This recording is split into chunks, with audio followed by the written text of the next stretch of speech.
Z. Usi mai alau whaafafonga. Telefon mai Samoa ia sa taitasi. Ua au mai amo oe ona o le langolango mai a le talofa voucher.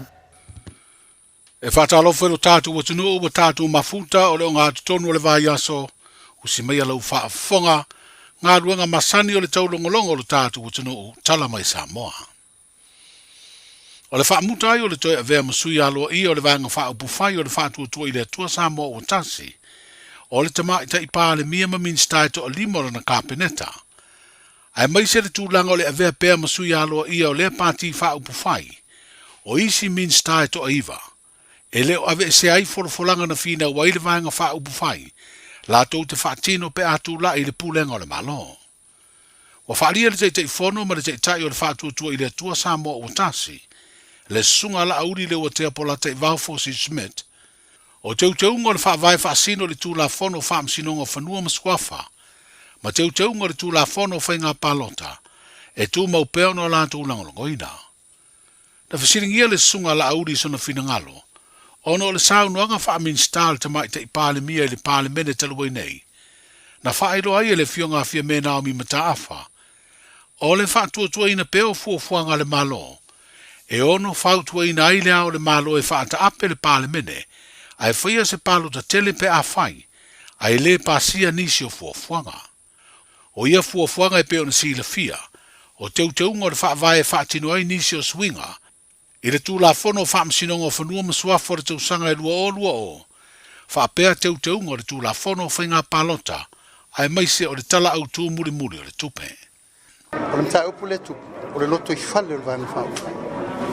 O le taita inga le whale tonu. A le alava I le whainu mela ma mau popo o le vanga whau whau. O le mela na le tau fufo o le temi nei. E mātou tele se e se ma le whaatino ina tau tinonga na whai le tunu. Mātou tele se e se. O mea umana tau tino ia Samoa. O le mena nai whaatino no whai inga. A mela vai o tupu ma le temi nei. Ko whea o whalala I le majority o le vanga whau whau. O le mena le mātou tau whai fufo o le temi nei.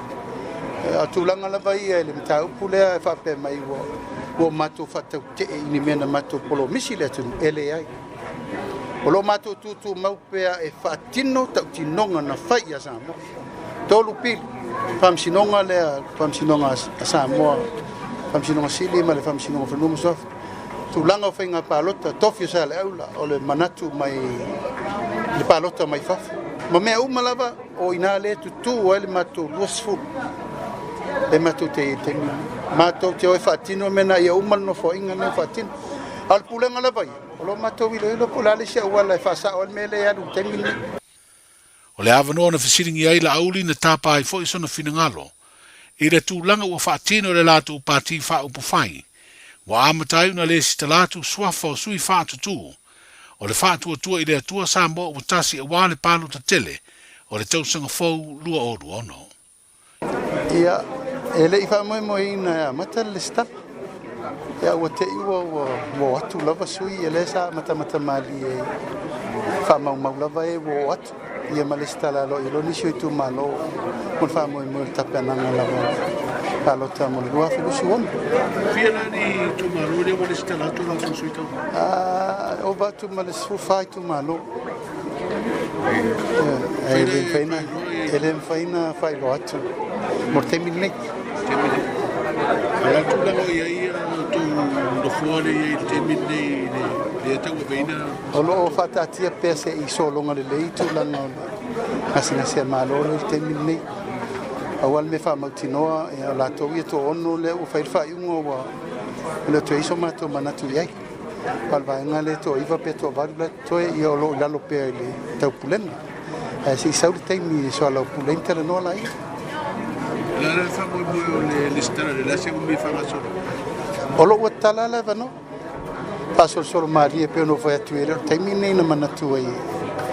Ya matal tu langa sa fa pe tele no ma fa basenga tu langa tawai. O le ma fa ina ta fiofi ma malo suita var fiot. Ele na matai lo na. Se tu langa fa fine lo fio te ta. Ya e la ngona le anga whangaitia o no I lo aile anga I mai o finangalo. Ele I whaia se whasara lau ngalo ia. Aua ngai mai lava le paia man mamalu sui walato manatu o fiolo e tau va inga pa no te lua firu firu. Le sunga la uri le o te polata e Valfosi Smith, o le te fono ma le te tai o le vaenga wha upu whai, o le wha tua i le tua Samoa o tasi. O talia le wha msinonga wha i tu malo i le mai o forosanga alo ia, le whaia o aia inga e te tala i tua le sui whai pule o nganga i whamaunga numela tolu, le te fono ma le te tai, o le vaenga wha upu whai o le wha tua i le tua Samoa o tasi, le sunga la auri le o tea polata i Valfosi Smith.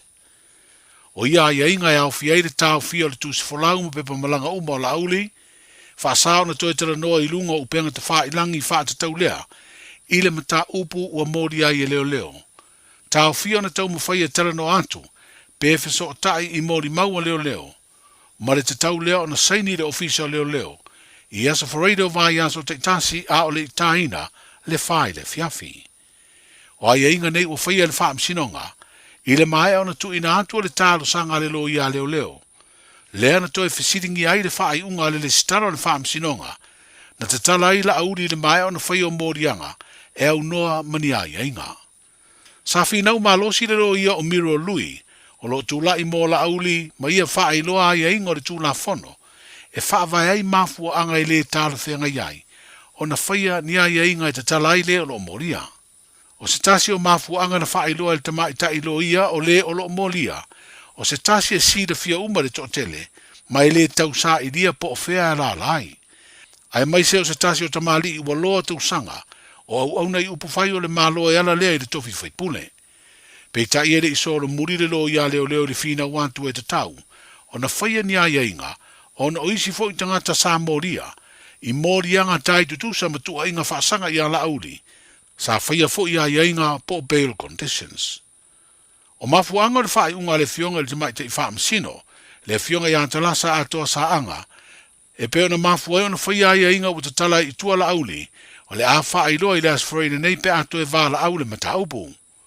Ai i molianga o leo lo moli e sfuru ono o leo toi tu watu le avanoa i le tua leo leo, e wha mautu umai ina ia tu ina atu ai ma molianga wha leo leo, po o alternative charges.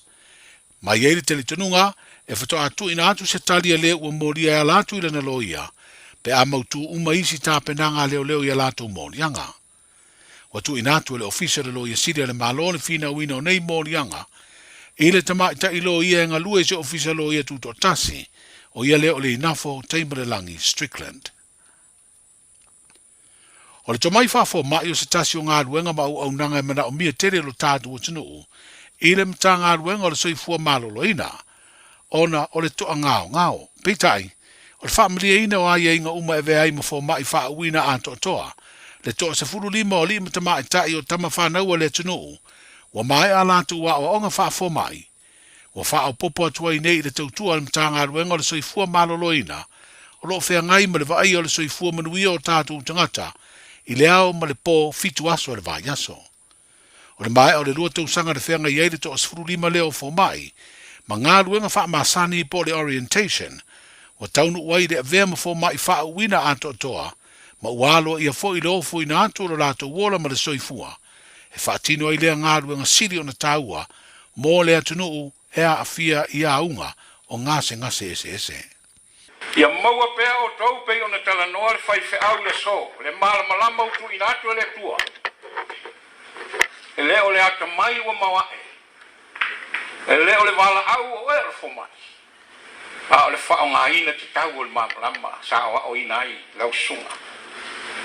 Le malama le mawhaina ilo ai le vāta ngata. Le tautala o le tū ma le anga, o le whaaloalo pe o le tā ua, e le whaife au le so i le whesili a se tasi o po maha. Mo moli atuai le vai fufo, o le vai malu, e li liu e se ai ki ngā o se ngase.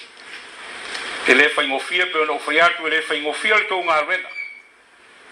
Nisi fo mai, e le mata ata. E pau le sirisila, e whaafefe tangata, e alu le mai, ia ua atili mai. O lau te talo, ia o tau sunga i te maikai mali fo mai fau. ia tau lau mata fia e le tau a veina o le tau tiu te marwhaiwa. Ia tau tala whaaloalo, ia Samoa i le ngaso lo mai, ia e maise lava.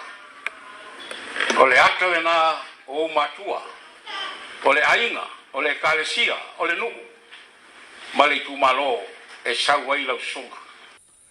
O se vaenga o le saunuanga le minister so i fua maloloina, le fionga valasi rua pito whanua to nga manga ta fito sele.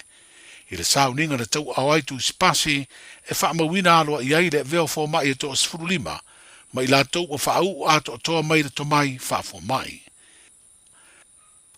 O le masino mati o le tau sanga nei rua olua lima, e atoa i ai le lima sfutasi tau sanga talu na whaamautu, so tanga whaavao malo Samoa ma le malo Farani, o se tasi o paanga to tino le tātu malo, na amata o na tātu whai paanga, mai le aso mua mati o le tau sanga FEB se lau fitu whaa.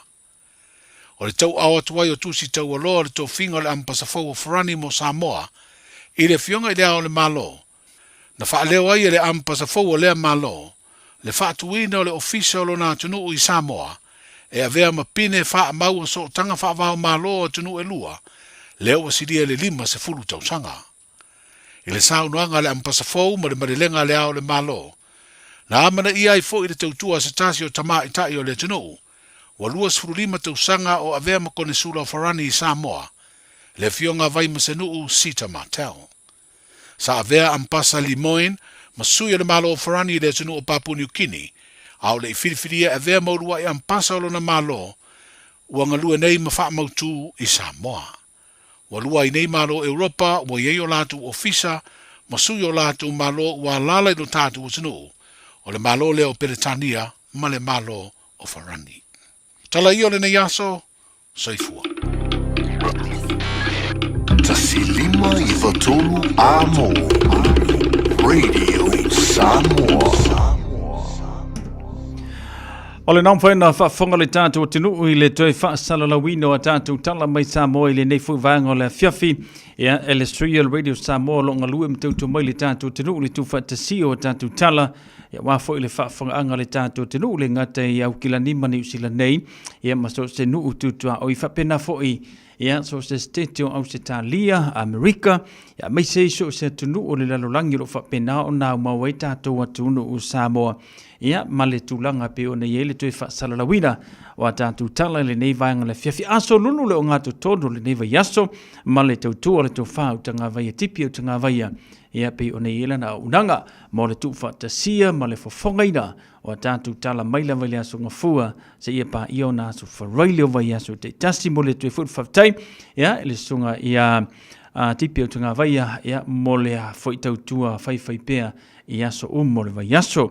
Ia tātou te talo i le atua, hauli atu le tau le valu le aso a tai au, lo tūsui fua le ngata whaileo se mātawola, o le amawhai ono te mawai seisi ono whapoponga o a tātou tala mai Samoa.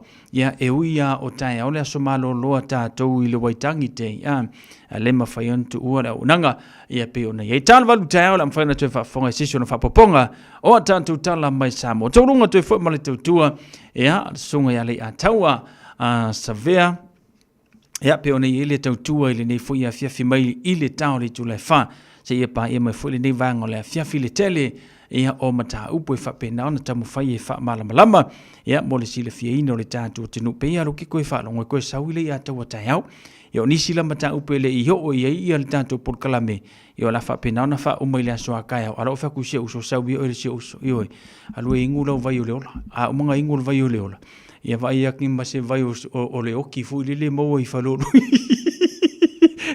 o kama ia ingu vai o ola ingu vai o le oki ele kai ma ila ile ia ka yo na mo fa ku se uso ingu vai nga lu yo yang ko sa le ka ko fa wo ka ko pokala me ia e mau pere malo o paulo kan ka ke lo so le pe lo ma iso yo mai ia la so mo yang wali si pa ia la so mo mulion nge kausang o kausang ka kas ki leva ai mai la ka mo li a ka wa ki lenga maloki a ara ka mar me ya no va tu le ya te mo mia le to te liwa tu mo te malawa ia mga kua o uso ke ngofoi o eventei yo ele ku eventei i stamaki fa mon bole kama se sao. Tanto proklame le nama le tofale ya taua se ia pa ia le tula fale aso ata ora fa pena ya ona te fa tasi mele sunga le tau mo se ponga o tanto tala ya me se foi fa so le tanto tenu melo tupu ile lau fanua o Samoa. Los minuto tele tu la fitu se vainga le tanto tala le tau ile nei fu vanga le fiafiona tala me fa solo le tanto proclame musica su vi floi mo le mana vonga ruenga. Fa talo fatu la tala ne le tamu le somale aso ata yao. Wingo le tau mo le so, ele le wingo le tau se i vanga na ai na iau e ufiti ele langi inisio taimi o le aso, ma le afiafi. E angi mai savili mai sau te isi sifo fa tupla ielo na malosi i le awa uli. Vevela fa mawina ilo suli ma tikeri ma le malo lua se fulu ono tikeri. O le angoto ifo le lai le afiafia na nei le afatono le tu lai valu. Mo le aso ata e au, ele leiwi ngole tau mo le hangi mai savili mai sifo fa tupla ielo na malosi mai i le taiao. Vevela o le ai e lusu lima tikeri ma le malu lua se fulu fitu tikeri. O le au soa ele la i le toi luas fulu minute i le tu lai fitu le taiao a taiao ma o le angoto ifo i le luas fulu iwa minute te ai le tu lai valu. O lau tala na o le tau mo le so ma le aso a taiao. Papopongo tatu talo le tau le nei fovanga la fiafi male tau tua le radio Samoa se fulurima iwa tolu amo ia fapeo na saudi sa fainga faivo le nei fo ia fiafi po na nei po le aso a taiao.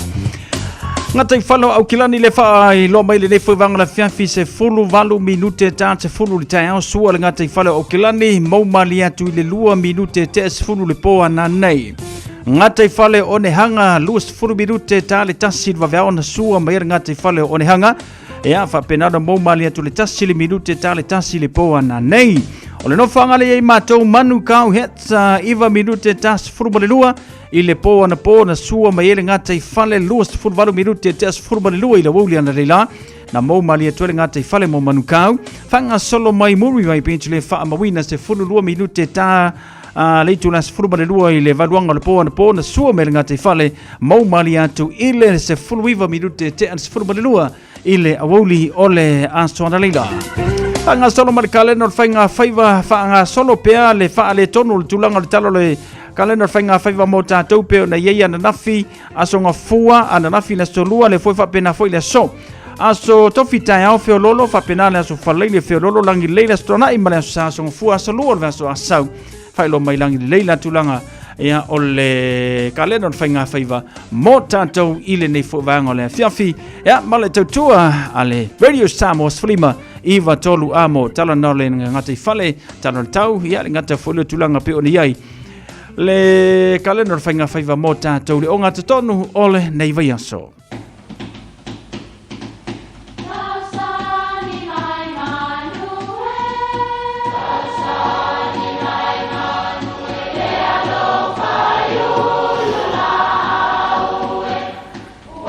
E o whanga manu i ululu o la au, awa e whawhanga i funga o la au. A o le tangata e whawhanga i upu matala. O le mawhileo o alanga upu mamuanga ngana Samoa maona whaapongai e a fua ilo na sio mianga.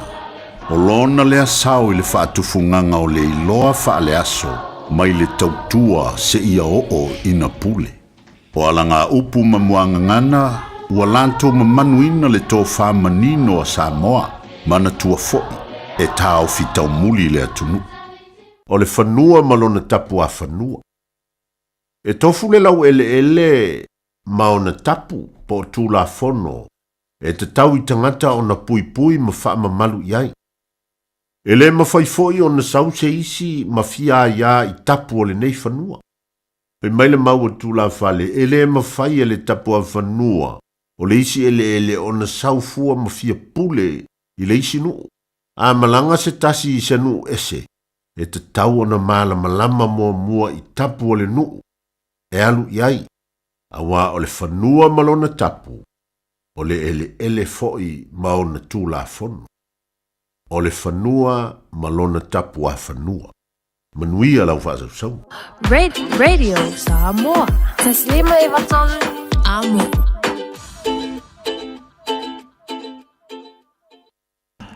Ole sunga ya asiava tuipe Antonio ya malana tautua ala foi le tanto por kalame na le maufa Samoa moni le nei foi vanga le fiafi ya male tautua se sono fa popongo le tanto por kalame le na ile aso ata ole temi masani fa nga solo to ile aso tofi mala aso farele Ya mara tutua le tufa siava tuipea Antonio male maufa sambo moni yaso le yaso.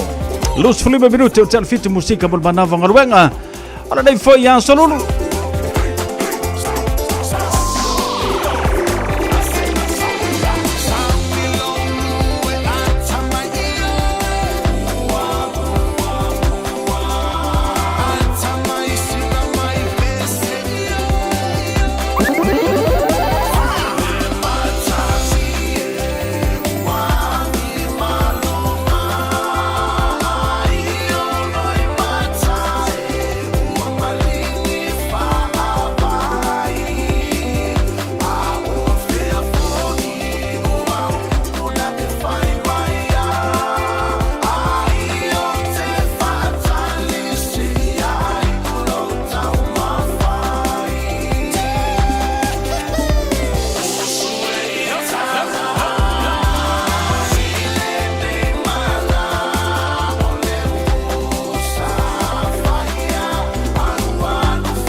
Na I whaafianga na mo manava ngaruenga mo tātou I le nei fo ia fiafio le solulu. A mai se fo le tautua le Radio Samoa se fuluri mai vatolu a mo. Sa male tata po kalame whaatalofa ma whaafilua I nei tātou wo ma paanga lua whaatasi mai le nei fiafi. Whaatalofa tu ia fuimono tofa misi male lupo. Le whaatasi mai le nei fuwanga se fumanuia fuimono whaatali whaatasi mai Rachel Jeff Jerome. Pantalo fantu le nei fiafi whaatai a mosa lunga le tanto YouTube channel le mafuta mai melepone au se talia. Luma nai au sange pepe so I fumanuia luma nai alofa tu mo oe ma se wainga. Pantalo fatu fo ia whaafawina tanielu le mafuta mai papa toi toi. Le ngata fo le a Melia Mikaele pa anga masandi o le tanto por kalame tina nga wang. Pantalo fatu fo ila ukama kupai. Sewi fale mua leo mingaki. Alo fatu so faftai le fatasi mai wei mouth. Lo fatu mo luma le fatua mesel fanau. Tina ngawang mai koukosi au se talia lo fatu tina. Faftai le fatasi mai fai Mackenzie. Manoso I fumanuia I le neia fiafi. Fatalo fatu foi le tanto por kalame Cecilia Tungamala. Faftai le fatasi mai le nei foi vanga le fiafi le ngata foi lea. Se tupai se kake ofo so.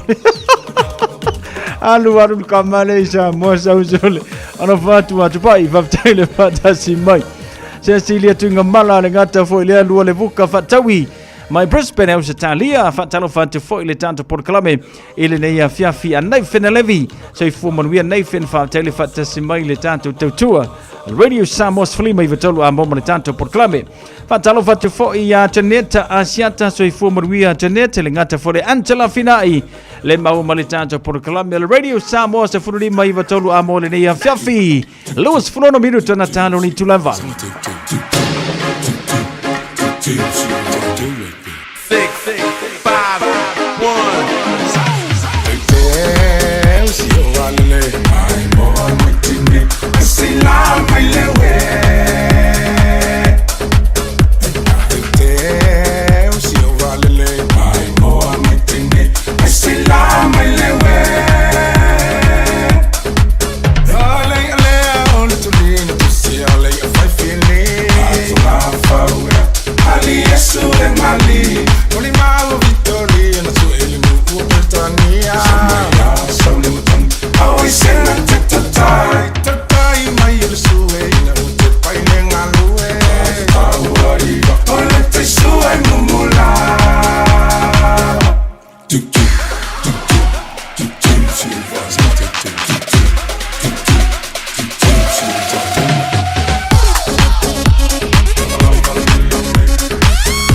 Tolo marisi na fatunga mo tatou le nei foi vanga le fiafi. Fatalo fatto le tanto por Colombia Chase na coordinate le mafuta mai le tanto por Colombia. E ale gata foi le tina nga wang fiola nga le tisa pia mai ama koe ma koe mo wat. Ngale apia me ako tisa pia se te yalo fatu fa tele fatasi mai ile nei fu vanga le fiafi Amelia Michael Cecilia Tringa mala. Bala tau mala vale mau male tanto por Colombia tau radio Samoa fully mai vatolu amo le nei fiafi mole mana vanga luenga ngama lo wasolulu seki. Mana ia tulanga le tau nei fiafi ia male nei fu ia so atoa ayoe. Se fe foi lau kalanga kau ave male farikale ka mer senga ia ai fa ngane la io fa mango ilo tanga mia vane fa fonga le tru fa talo fa fo ia fa salafa vave papali se manu le mafuta mai talo fa tu fa salafa au soli koi mamawa fa salafa fa sala ia veve papali se manu alo fa tu fa taile fa tasimai le ia fiafi fa sala ia ile nei fiafi malitato por Colombia Tahiri Tuina sei for Maria my man repeat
Si fonga matango fienga sunga ya Mr. T manisi no fatunga motato ile nei foi vanga la fiafi. Ko di fa fa maru singori ai. Le langa fio so le poku. Foi me ola. Antano vatu malo sei fu manuia. Talofa te fo ia tahiri tuina Cecilia Tingamala. Sau soia te tai. Ngai ki mua koe Brisbane ia ke pore brada te munga fa manu yanga veva ia. Alofa te latu fa taile fa tasimai le nei fo vanga le fiafi. Ya le ngata fo ile fa talofa tu le tanto por kalame. Te tele niso le tanto te lulo whengai ngalwengo le nei fiafi mano le ngā lulue. Ya malo fo le tawa tai le nei fo yo ngata tonu o le nei vai aso i fia ngalwenga peo na masani ai. Ya mana tulanga peo nei aso malo lo ile aso atai au ngā seki ka koua. Aso malo lo ka au yo no winga o le makoi makau kia fo i au malo longa fa professor le la fa ia tatu le aso atai au. Makai o le wai kang. Ya ngisi me pula o ia me faringia fiafi. Hioi, pule fo ke me ke moi ai ngā ngei. Aya, mo fo sina aso malo lo fa ia au malo longa fa professor. Eno was 52 minutos na talo valo.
atu ile mafutanga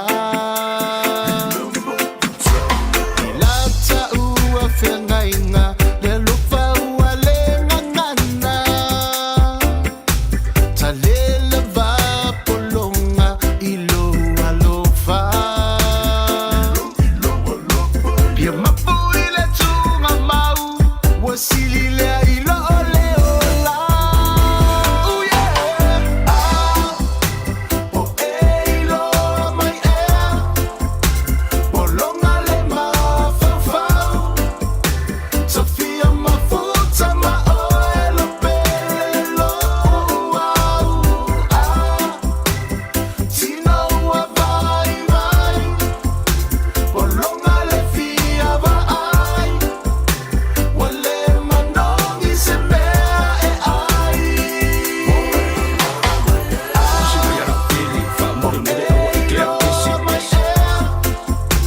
Polonga le mafafau Sofia mafuta maoelo pelelo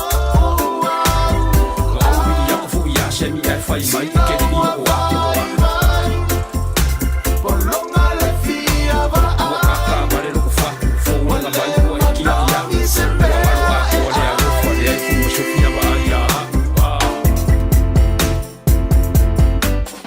E ale na i whaafianga mō tātou i le nei fwoi vanga le fiafi ia mai a tuu te tau so o whale moe le ngata whare le uso ia Sammy atoa. Ia marisi na musika so whiwhiloi mō tātou le nei a fiafi whaatalo whatu ia a rasi whesola i le mafuta mai whaaftaile whaata se mai le ngata fwoi lea i ene iau pa angai no vai e joe iwo wawera lulungo le tātou masini lea.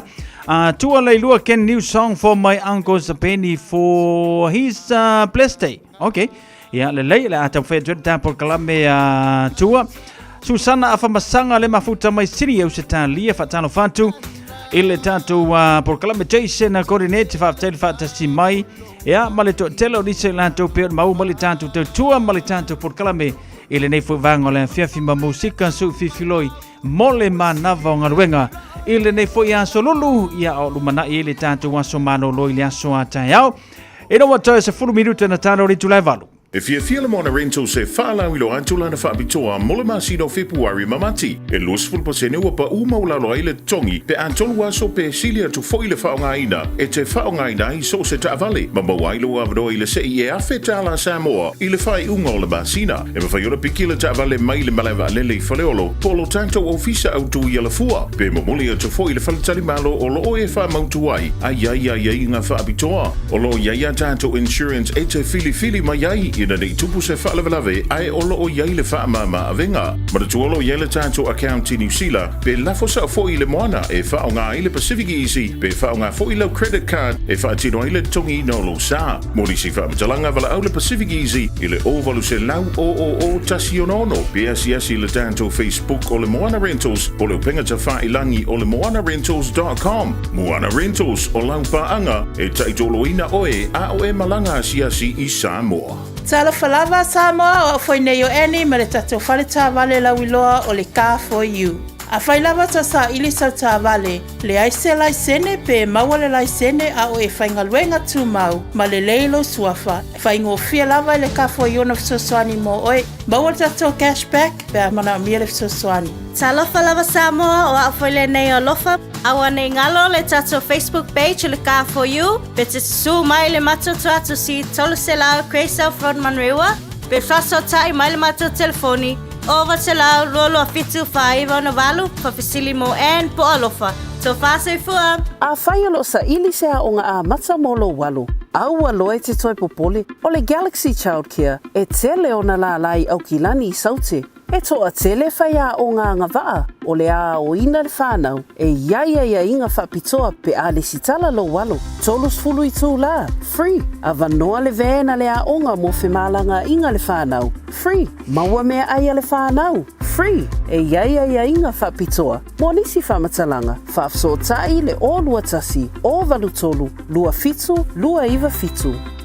Talofa Samoa, o Ateshna Ryan, o le Licensed Immigration Advisor mo le Auckland South Immigration Consultants. E visosoani mo so se tu ai ngā visa e malanga mai New Zealand po Australia. Telefoni mai nei loa i le o valu o tasi ono valu fa fitulua. Po le olua tasi ono valu fitulua tolu o. 24 hours a day, 7 days a week. Radio Samoa streaming live on www.radiosamoa.co.nz. Fatalo fatu ia tahiri tu ina le ngata fo ilea fai Mackenzie. Fatalo fatu fo ia Neta Bonenski. Alo fatu a ses faftele fatasi mai le tantu tinu o Samoa. Ioi. Ia, o le ae, ngoi ia vai makua. Ioi. Ia, lo fatu ia, o emana inga faftele fatasi mai. Oro minute talo valu fa mo le talo valu fatasi mai le sunga le lifo mai Dr. Isaiah Tawalpini. Ia, ma le toe amatali o le tantu por kalame pe o na masani e tantou. O lo soifua maloloina o loo iou lava a au. Fatasi mai sunga le lifo mai pe atane tu lai valu o le neia. Fiafine tantou fa silsilangan fa nga solo le tantu por kalame. Vao filifili ia ma le tusi o le songa. Awani ngalo saulo minga o le tusi o le songa fatasi ei ma le lolominga o le vao filifili. E mawai whaalupenga o Samoa i si sifo tutuila mamanua o niso tala tu o Samoa o nga upu o le mata whaioi o le matai le whainga o whaalavlave e pei o le whaapoiponga ma lio le o singo a inga fe sila whainga o polo si i whaanoalo wharangingo e kalesia ma le tele o ngangana o whaalolonga e fitu se folu tala le tau. Na lo fisa lava le Radio Samoa i le tolu pātolu ono hopu le avenue manukau e mawai mo nisi whamatalanga wala au le lua no lua tasilima i vatolu lua no lua tasilima i vatolu pe tanga iane i le shop Radio Samoa da ko jaran se te whaima yesau oka. Ta mirusanga kirkiti ale te wila lua o lua lima kirkiti Samoa ele na o se taalonga ai ua avea le ma awala e wha mausali ai le nofo whealofani o tupulanga Samoa i aukilani nei. Le ala fo ilea o le tau mawhai pea o le whaatama, le susunga i le whaawhiangainga ia e perone futi, le taita i fono ia sau sola ta whianga, ma le komiti o le APKA, e tuu whaatasi ai nei ta mirusanga i tausanga taitasi, a wale le nofo whialo whani o tupulanga Samoa, mai so se mafutanga nuu whaapea e ka le sia SS, mai se na i o tātou uso mai tokelau, ua awai mai le nei tausanga, e vala auma tuai ma futanga ma au kirkiti uma ua mai au na whauru mai ma e fia awai foi i le ta mirusanga le tuwila lua o lua lima. La whaia le isi a tātou whonutanga i le nofanga masani e ngati paki o tawa le aso luru nei aso lima o Februari le afole ono i le afiafi ma o le wha ilo ai foi tu la whono uma e whaonga ma whaangata i loa ma au uma e fia awai le nei lava ta mirusanga fa mole mana tua maila restala mo nisi fa fesili fa sotai li anansi pa le leile o lua tasi o lua tolu o iva tasi fa iva o lua tasi o lua tolu o iva tasi fa iva po o vui petelo towers ile o lua fitu tolu valu tolu o nono fa lua o lua fitu tolu valu tolu o nono fa lua fa fetai sola sa uta fianga tai fono au kilangi Pacifica Cricket Association o loo sei nia le tātou whaasila silanga lena. Leisa tātou whaasila silanga tulo wia o pa ia sautu o whawhafa Samoa. O pa ia le popo mau pa le solo. O pa ia mai le vavau e o i le wha vavau nunu watu lava. Whaatini o tausala. Ai o le nei whaalinga i le whaanaro lava ma le anganga mawalalo e whaasino tonu lava mo i lātou o lo o nofo ma se langona pe o lo o mautinoa pe tau mateina foi le fina ngalo e iei sona pitanga ma sona sootanga i le suafa merina i leone sa i sale lavalu. O lo iei le whaamaunga mai peretania i sootanga i lea suafa. O le a whai ai se tātou maftanga i le aso toa na i lua sefuru mare lua o Februari lua o rua lima i le whale sama mona whawha ono Great South Row i Papa Toe Toe. A fio mai e sa ili lau ngafa, ma lou wha sinomanga. Talo sia ia tātou whelua ia i le lofo le tua, wha mole mana tua mai sau light plate mo le tātou iputi. Mo nisi wha matalanga wha mole, wha so tai mai le telefoni o le olua tasi, lua tasi tolu, lima valu ono wha. Olua tasi, lua tasi tolu, lima valu ono wha. Ma le whaonano tele lava wha whetai tu yoti muli anga tele marina o lo sei nia le tātou wha sila silanga lena. Mafutanga nuu vai e sa whata, I le ava ma le whaaloalo e whaasilisila tuai le mafutanga alo matama whanau, a le nei nu o vai e sa whanta e whapea. O le ato e amatalia le tātou mafutanga masani i le nei tausanga fau. I le aso tona i nei valo Februari lua o lua lima, e le tula e tasi le awauli.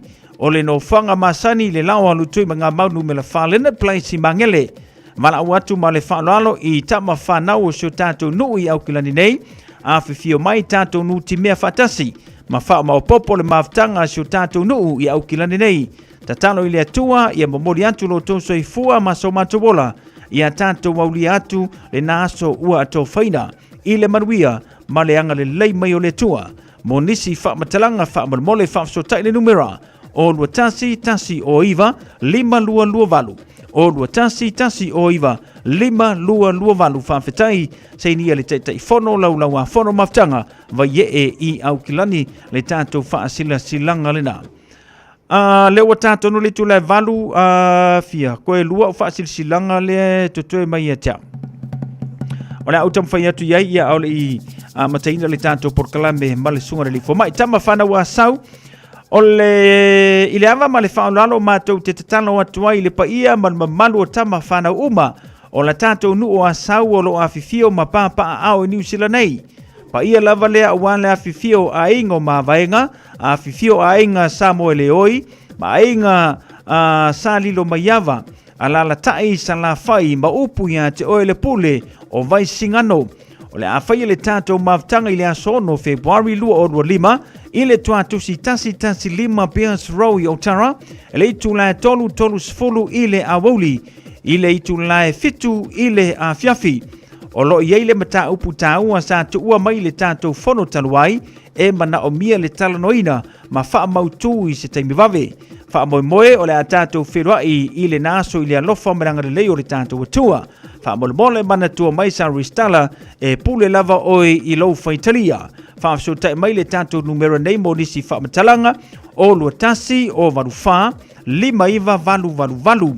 Pole o lua tasi o iwa o, wha lua 5 iwa tasi, pole o lua tasi o noiva, lua tasi valu lua whaaftai o le laulau lo sainia le wha silanga lena. Afio anga o mo taa o le ata oto ia le fiso mo na lau i upa ia sau ngata Samoa. O le nei wha silanga e wha sino tonu le mafutanga, o halo matama whanau o mo taa i au kilani nei. Whapeni o mātou polo morulunga, mātou te maluai so se tafo le kelope, tulou na lava. O le awha tenuina le tātou whorutanga i le aso to nai, aso se 15 Februari tu le aso 15 i la woli, no whanga masani o le PIPC Pampa Totoe. E vala au whaanona tu foi ia i lanto uma, sa taa alu i nei kalapulaka pi mo taa i Samoa ma au kilani nei, o loa lala ma pāpaa au i au kilani nei, ina ia tātou au waile nei whorutanga, a wale wha moe le tātou kalapulaka pi a Samoa, ta aua tele lo awai mai whaali so finagalo, tala soifua i le lofa malanga le leo le tua, e teita i atu lo tau soifua i le nā aso mana tua mai lau le stala, mo nisi wha matalanga wha so tai le telefoni, o lua tasi, lua ona tolu, tasi fitu valu, tasi 5 fitu, pole o lua fitu, tolu tasi fitu valu, tasi 5 fitu, no whanga e whai ai o le PIPC Papa Totoe valu sfulu anga le valu sfulu malelua, Riley Rowe, whaaftai tele, lau ma le maftanga, numero na whaafsotai e mai ai mo nisi whaamatalanga, ia mo nisi vanga te fia malamala matili ai. Lua minute o tele tu le valu male tanto por kalambe whaasil silanga lena, i le nei vanga le fiafia, i nisi vanga te fia whaafsili ai, lua no lua tansilima i vetonu e te walau mai ai, ia mo nisi vanga te fia malamala matili ai.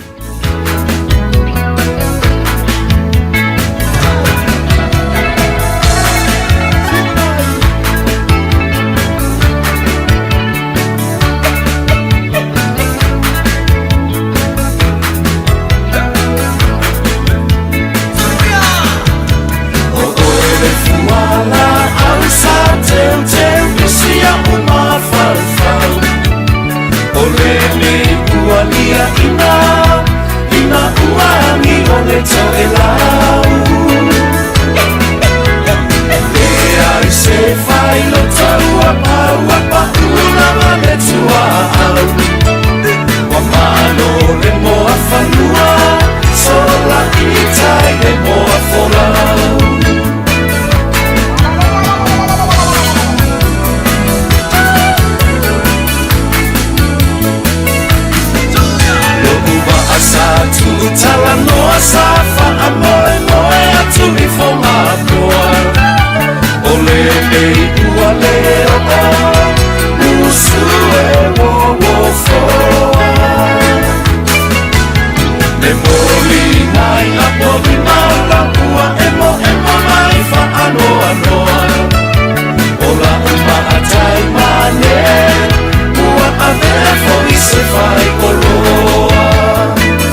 Se fonga mantango fiele na la fai pesele tatiana ma pesele na o oyo le funga la au mana tu fo ile fo kula kaka ko le ke me ke alu fa ka so funga la au a ya ila tula sa ma sani ya so fa nga wa ilo le aso lo tala no atu ai a ya amakala nga pele ni fu le pole asi nga ku ai nga funga la au fa ka so bia o lu malo fa le mele mo le pua ma kuwa fa mo so lo le pua yo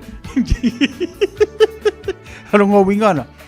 Ole ale ko e alu se lengi fa ka we se funga la. Ya kasi me wa we fa le masangi kir fo ya so ngai fifi oko. Yo. Ma fo ka me ki hamo ia ole amo amale. Yo.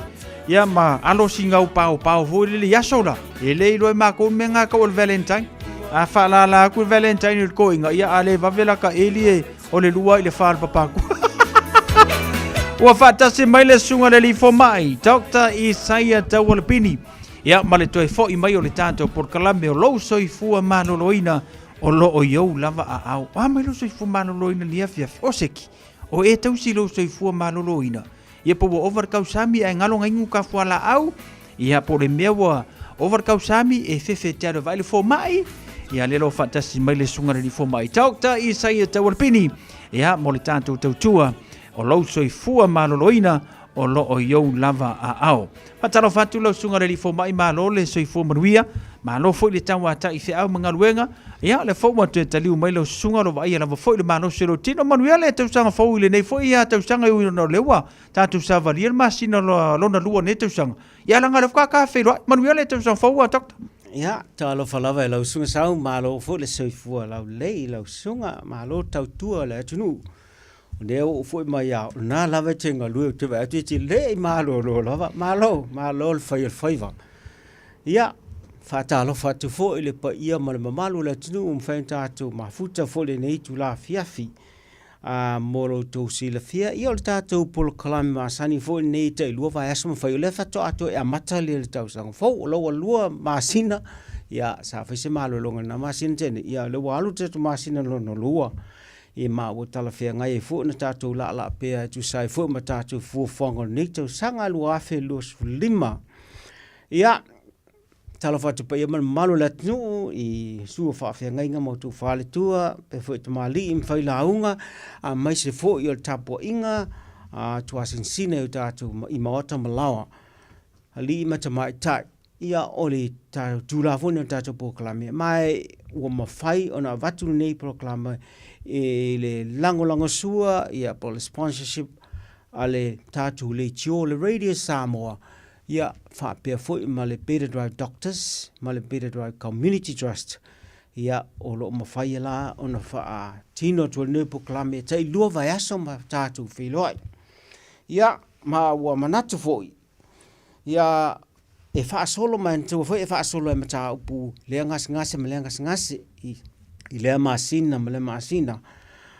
O te ala le masina te nei wa misi atoa le poklame na fofo le masina na ia leu tātou o na masina lea whaina e toe maua fwoi e toe alu fwoi toe alu ia tātou whaasolonga pia na iai.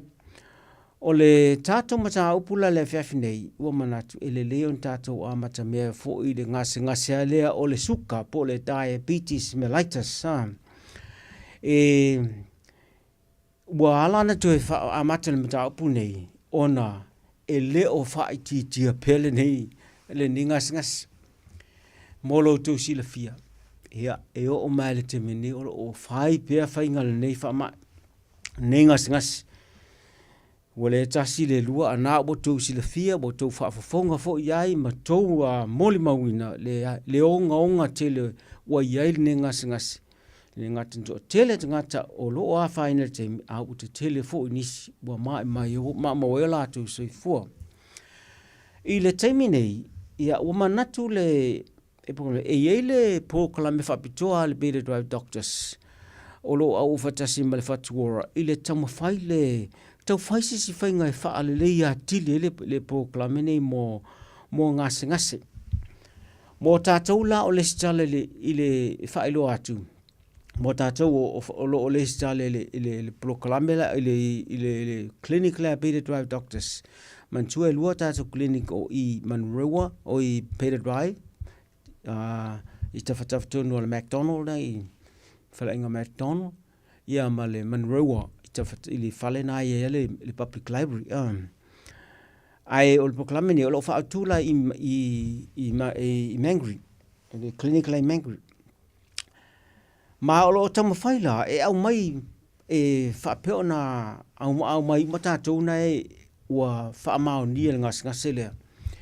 E mai fole le vaenga pe se fulu lima, o na mai le whaanga solo, na whai fuafuanga i masana na whai, ia ma follow up pe mo lesi lima leo no ma, le wha lima masina le ine langa le ofu walu lesi masina.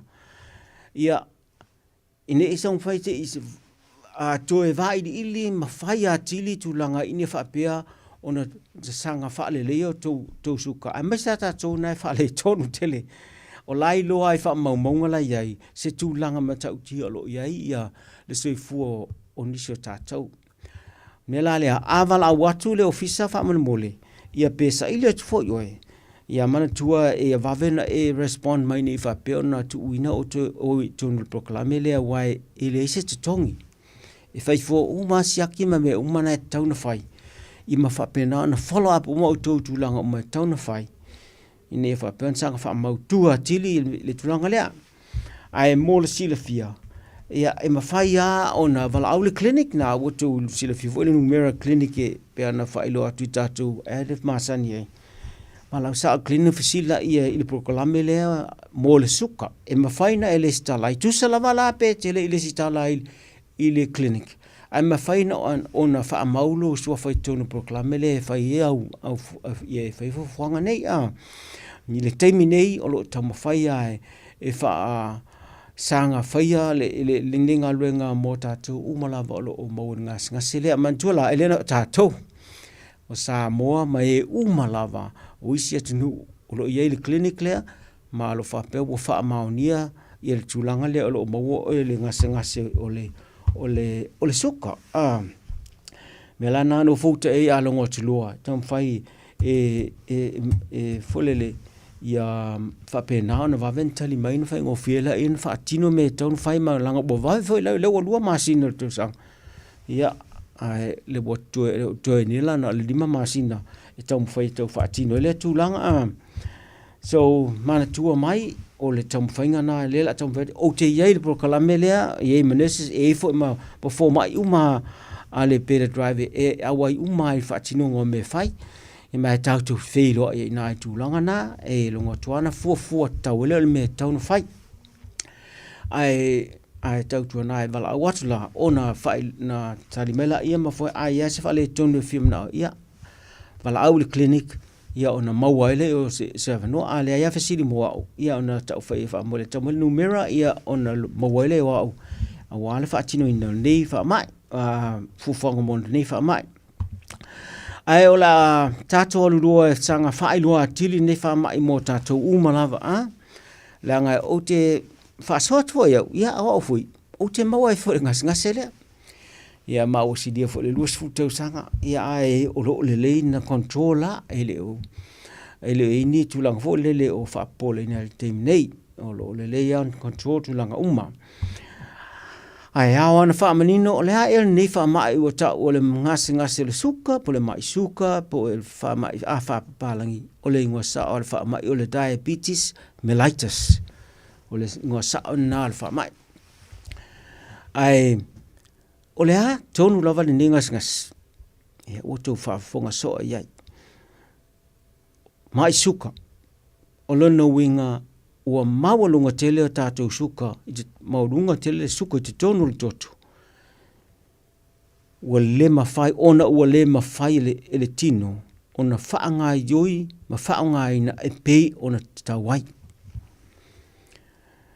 Lona winga e ele me lau whale tonu le masini po le whaanga ioi inga fo le tonu le o le suka. Ia, wana o le tātou tau samiatu pei inu atu fo. Ia ma luati tolontoto ma no fala ia e ma faleanga o mai vaanga o mo tatou tino e ama tamai lava i tatou wase i pa ia tatou vaise e tulo. Ia mai ole tatou ma pe te suka pe te le suka e te tau samiloa e alu dunga lo suka. A o tatou le suka e lua toma nofo ia ilunga. Tu e lua tuma lesi me tau samle e masanga unga e lunga ele fo ilalo. A o la tau ele mai suka. Ia na lua tanunga whaonga, ngā iui le tine whaonga, ia ma tu e sau lalo le suka le me tauna ia, e wha pena le me tauna i tātou. Ia, e iei mafuanga le la tātou munmuli e tātou o te ting.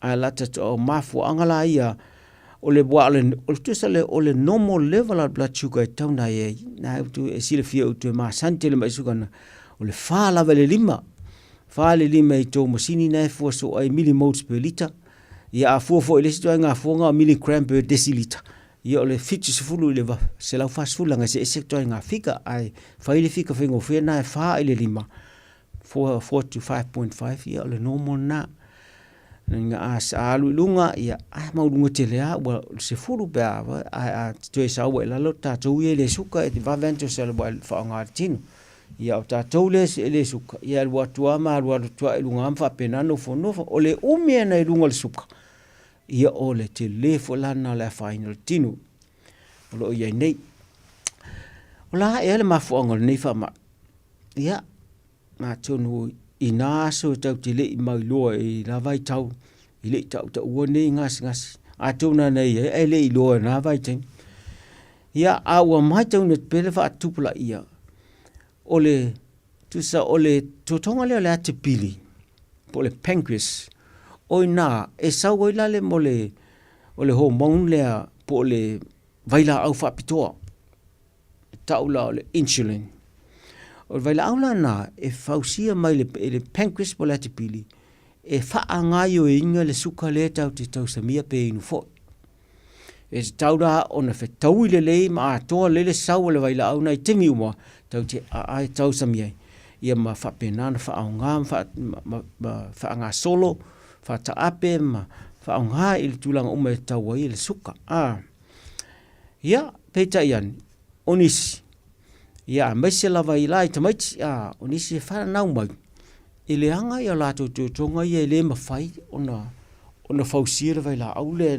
e tau le insulin o le vanga tunana e tau le type 1 diabetes type 1 le mau mai te le tamaiti pe whana nau mai le vai la au le na o ia nisi e whana o lo mau lo la to whala ia e whai o lato tui o le insulin ia mo le o langa atoa hea ngai mana mia wale ai ia e sanga whaaleanga ia e tino e mo o tuainis tūlanga. A ole le si tuainga diabetes e tau la ole type 2 e ta tele la i e mātutua, tōru se fulu ngai lunga, le teimi ana e māsani e loa na amata, ua whaale tonu i le sapalai, le suka la, ale vaila au whapitoa le sauma le pancreas po le atipili. Ia, ele ngatala, ele ngatana tui titia o tau le lava. Ia, ma lesi o onga le angala e o ia, e tere na avea, ua le fetaui, ua resist, ua ile resistance o le tino, nga ile vaila au le mawhai ele vaila au na whaila na ngā luenga o le wha auru whale o le suka i tonu o musele se o le tino, e wha ngai. Ia, me lana e tau le type 2, e ta tele ala i e mātutua le tulanga le type 2 diabetes, ma lo e pe lava na maita wina e tātou umalava, lo o iai lea ngase. Ia, ona le mata tia tele la o nei wha ma ia le tulangana iai ua wha solo o lo o tau ma whai pēa vaenga umala langi e le na o nei o atunu mau mea e o mai atunu nei le fu e mawa e la tama o ainga ia wha pena fu e ma islands be o Samoa ma me tulanga mata o developing nations ua matua a whaina tele le wha mai nei ua pepesi tele ia ma fa pena e tamo fai fo langa e a fai na se fu a fai nai ma le tulanga le mo social development le tinu ia fa pena a fai na mala tu tulanga tau le seleni me lana ona ua tele la le fa selonga ninga sa se ua ta tele a ole mafu anga ta tele le wo yel temine ona bot falling ota ole sula tulanga le ile swinga ole tu ainga o langa la ua soifua tangata me le fa palangi ole lifestyle awai i nei la vanu sila ia wo to titia lima afele tele o tangata le lima sela wafe tangata le fa ma wina le ma wol fa ma ile ole suka ia ele tau le la to suka to e mo mai si mau me la o atua isi tulanga e masanya no fa tasi mal suka me la nai tau no futa i tatou e leo senga selele le anga e o iai o ngaleanga lava pe no fa yatu wa whanau laiti nau whanau e mauel type 1 ia e mana o miela le tui la tui le vai la ole tunu la tino ia so uma ma fa pena ia na so i fa pena tātou matua na tau type 2 ia e o tula le vaenga na tele na inu fala au inu fala au ale fala vela au lo no tulanga na pino ta o resist le tino develop le resistance le tino nga ile vai la au le ia o mola me o le tui fo le vai la au le vala au le insulin wa o le anga la tulanga na a tu le insulin le ngata ia wa tinga ia nga tui na tui ai tilan tui nga le vai ngol manava al fala vela tulanga le e sanga maulunga telefone level le vai la au le tino e develop basic complications e tele lava e o atuelo i mes la faina le fatu a faina la toto faina le a faina la me fa palangi to metabolic syndrome tu fa tsingo mes ese yo fa tasimal suka ai la isi meta o subtypes of diabetes le tu sala ila tu la ia ua taula lata iai pe i ula mana mawai e tele la na mawai la nisio failele a me sa taimi o fata a mose se pepe fata a mose se pepe o la tula na e masani fana e la popo a la tu pepe mai tele foi la complications e no iai tinga tena mawalunga la tusuka taimi na ia ma afainai e a final pepe i tulanga yon totonga ia mal fa fanga tai le tulanga ole fanau taimi ta wena fana wai o la tolana ta o gestational diabetes po le suka e ma fo mai ona le mai tanga la we taimi na mai a te fa le mai a uma fa le mai tanga fanau le pepe man wi me uma e te la lanto e fo yuma tanga tai ilon tulanga ma sanai ai peta ya ni o i la taulana a le no fouta i le lifestyle le popola ia e vā vea na mauala la tau i le suka la mo ia le tau type 2 e vā vea na maua ia le ngatalna o i le si vanga e ka o le pre-diabetes tu sala le o la tau la ia o la lata ia e iei taimi e maurunga e tau suka a tu e alufo i lalo maurunga alu lalo maurunga mtu lalo ai pia maurunga fa umi i mfa pena tu lalo maurunga fa umi tu alu lalo ai e la taimi e male vai tau lo le tau sanga e fa solo lo na matua ia e alu mo ia mano fono foilo i lunga ia mau o tlo na vea fu ma type 2 ia mena nga ka o subtypes diabetes anga le lua tu anga types vai nga la tas numela tasi male numela lua Nele,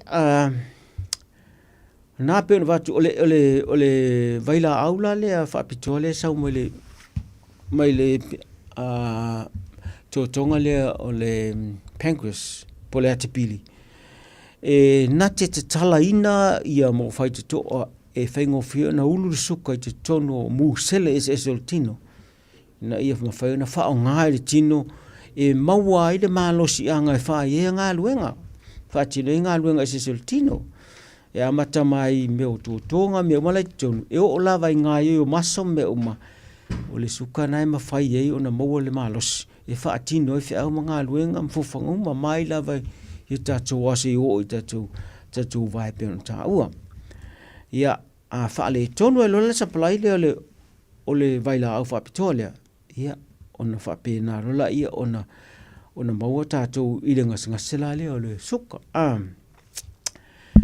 O ani a unga o wha mai nei, e tu sale wha le tasi ma le lua i o na aunga. O aunga, e tele ana a mata mai e le tele i loa. Tele ana e le loa, o mea fo i la wha la watu, e le wha peo la atupu, o ma mea na, e tele ana a mata ta i tasi, e tele i le wha pea o e na paua, tele ana nisi wha peo paua, a tonu e whai a uma.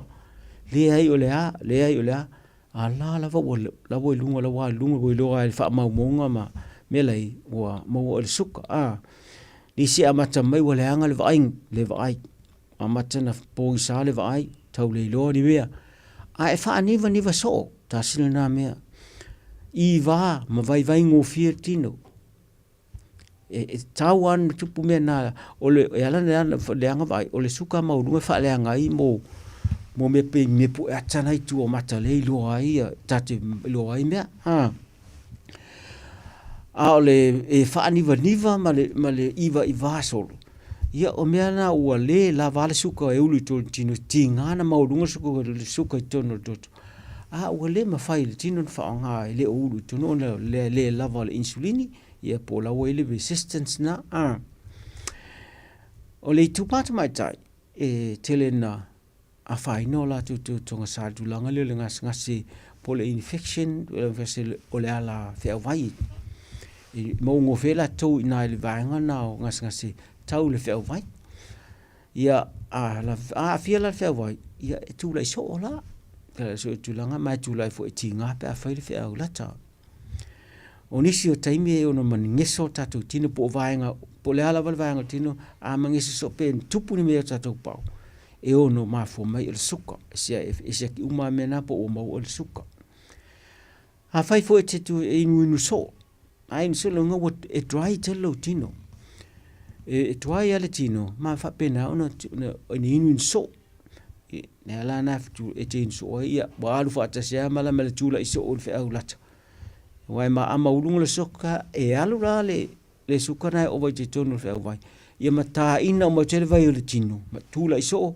ma e lusi ele vai ia ma fa pena la na e fie so onisi e matua lusi ala to pong onisi e atile na fa na lulunga la to pong ona tulanga ss me tau o lo o ye tulanga tau le ngao o lo fa pena ono ss la tulanga ia a tele o fa tsasilo me ngao ia e mbola mena e ovale la po le mafa ia a fele te nga fingo fela na i losi lucio lo tino e vai i tulanga le Ia, pe o nā ia unga nai e tere na pe tasi pe lua le ana vai, a mai sea pe ua o le vai tau sanga lea i le type 2 lea ua o tolu se full tau sanga ngai lunga, e taua au ten na manatu maa tūlanga na. A wa a tuwaina fai, ia e o mai wha tasilo maisi mea, mai loa i foilo, ua leanga o maisi mea nei te tonu. A fai nei e o tūlanga lea, le la tatu e mo complications ese a, o le ni o le ngasini o le suka. Ia wha tata ingala, o le mea nei ese le taatele i tangata ua lewa tela suka. A la ele ilo. Manua lo se mea, mai se lava le tatu au.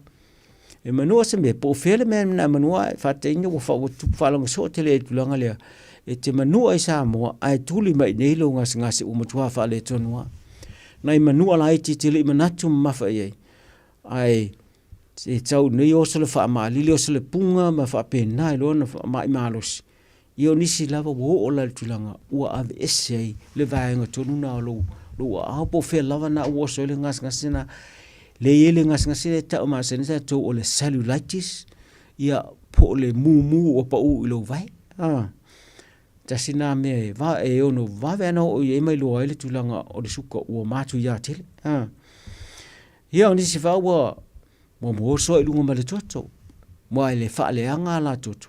Ia mwha pena lo ona ma ua so i lunga le toto, o le mawhai ala toto ko malo, i mwha pena ona le fefete, pe a pe pam wotu toto le tino ni ia twa pe ona alu, i ngō fie i vahanga i se so tino, na la ona maungu te toto.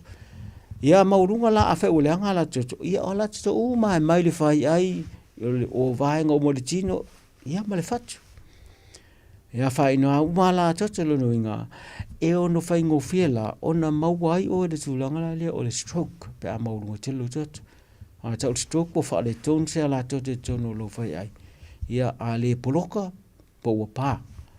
Ia ona mauai leo le stroke, ia e tele yo a unga fo nanga singa sistemi tau tio iai. A whai o la toto le fatu le tupo le wha le tonu. Ia, ele ai asisi mea na le nofo le fatu me so. Na e o soliti ngā le fatu. Le ta ua le angina. Ia, mea lana utu sa tau mai ua whaina fo ia la toto le fatu. Ia, e vave tele la tu langa lama tio so e fua le taimina. Ma ua tele anisi ua whainai. Ia o lesi o ngā le whamai lea, ua lea e o ma te mine o lo whaatele i nei tangata, ua whaale tonu o leanga i o latu whatunga. Ia e lati nei ia sope a whi maua sau whatunga e mawhaina na donate mai se mea, a po sisi o a inga e tau lalata mai atu e mawhaina whai a transplant nei vai teimi, pe a maua. Ia au na foi tūlanga transplant, e foi complications so se pe a so se tau tonga e whai, o e whai tau tonga na whapena ele ona suilo whatunga. Ia, a le ai se whatunga, ia le noinga o wha malo le toto le masini, pe ana tātou wā longo mawai ei. E le anga te leanga o le whatunga ana te wha mamaina, tasiri nito tonga e tāua i le wha mamaina le toto.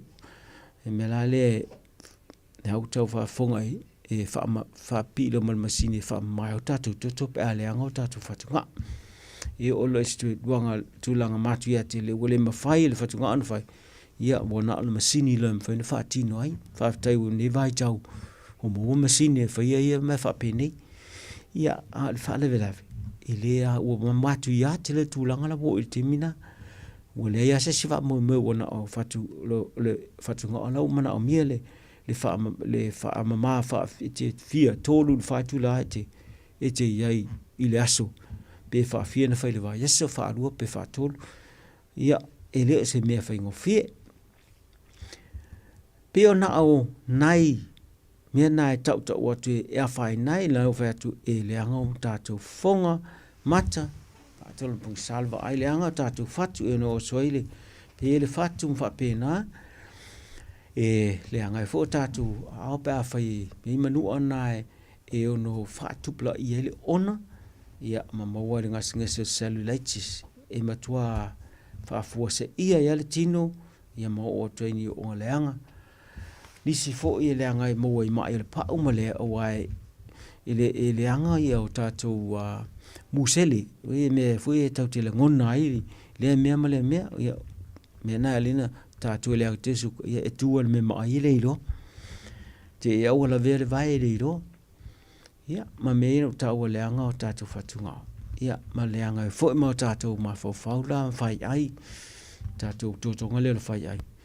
E le anga e tātou memory tu se le anga e tātou mana tunatu ma whapenana wha solo tō ma tātou ma whauwhaunga I meta e tasi. E wa veina ma ua fwoi tātou I wha mai puntu wha whaunga o le Alzheimer ma mea ma whapena whaina le whai ai. Mea la nai e no fota I ai, depression o mea umana o wha le tōnu whai ai, ia ona leanga te le suka. Mo tātou la lo whaasolo wa ai o tātou ngaska se e matau o te la mela le whaasolo e tātou pokolam le tamwhai nei. Maua nei la ia grupu tai tasine whai o testa ai le masento whaia. A le la tamwhai nei whai I se grupu la le e whaafai ngofie ai. O na whai whaatasi e whesosoani ai la lesi mea umata e whaatino. E ila le siake le suka na e masani na e siake e tūlanga po lasu langa o le suka I te tonu tino.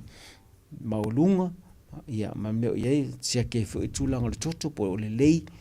Siake o tō tonga lo whatunga siake lo wate. Ia ma isi mea umana e siake tonu tino le ala le toto. A le mea tāua nei te le fia maua te le suka. O le mea ta le HbA1c. Masani ta tōna e mangase. O le mea nai tau mai le leo lo suka sa iei I le tolu masina ua mawai. Mea la nai te tau maua le tulanga lea e whai ngofi e la nei lo po le leila pe o le tulanga le anga la iei. Siaki umala e se mai le mele na le tui ai lo alo le temina. Nanga le mele tui ave le tutu su ei. Ia tu a momele le tali po tai au ale e se mai tui ai lo. Mea nai o mo spot checks nga tui va veta mai nilanga. E fai whana whai tanga te le whale. Whai whawo ini a unga I lo ai lo whatu whale tunu. Ia e whai uma whai asiake taun siake o whatu. Ai ei siake whapitoa mo tātou suka e mātani whai e whai uma whai lai pokola mele la fofua.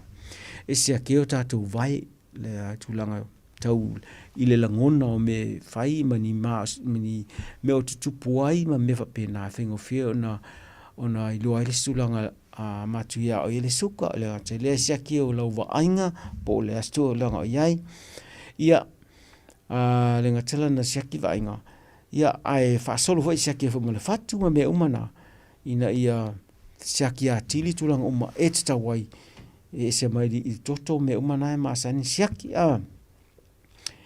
ia na utaua tulanga le I le mafua anga tele o lo mafua le nei whamai e tele na mafua mai ona suinga o le tuainga o langa o lo iei ni tātou. Tusa ua le tusa le tātou tau sami ma le ngai oi. Ia le tusa le tātou mea whai whaanga I tātou tina ma mea tau te tangofia I mea ai ma mea inu. Ia nā la ua ova tele ele suka ma le mwhailo le tina control. Ia ma o atu e tūlanga umana o iei. Ia lo iai tongo fiti o lo tamu whai e pia foma e whai tūlanga na utu le fia tele a leo le tui I o whai whalau e se whai whalau e inu alau whalau pia ona whaatonuina e whalau lau maul temine e lua vai la au lau wai te tonu sile e foma e whai loa e foma fasile e lua tanga walau ni e tamu whai e whai titia le tele o whai pe fōlinga tele whalau la inu na whaintu whaatase isi whalau I le whalau tasi. E tau alan whai loa tuma e manino le tūlanga lea. Ai tā ua te le la tūlanga lea lau ha lifestyle. E ele se tasi o tamasa o talanoa ne le so. Le se uma wha loa atu.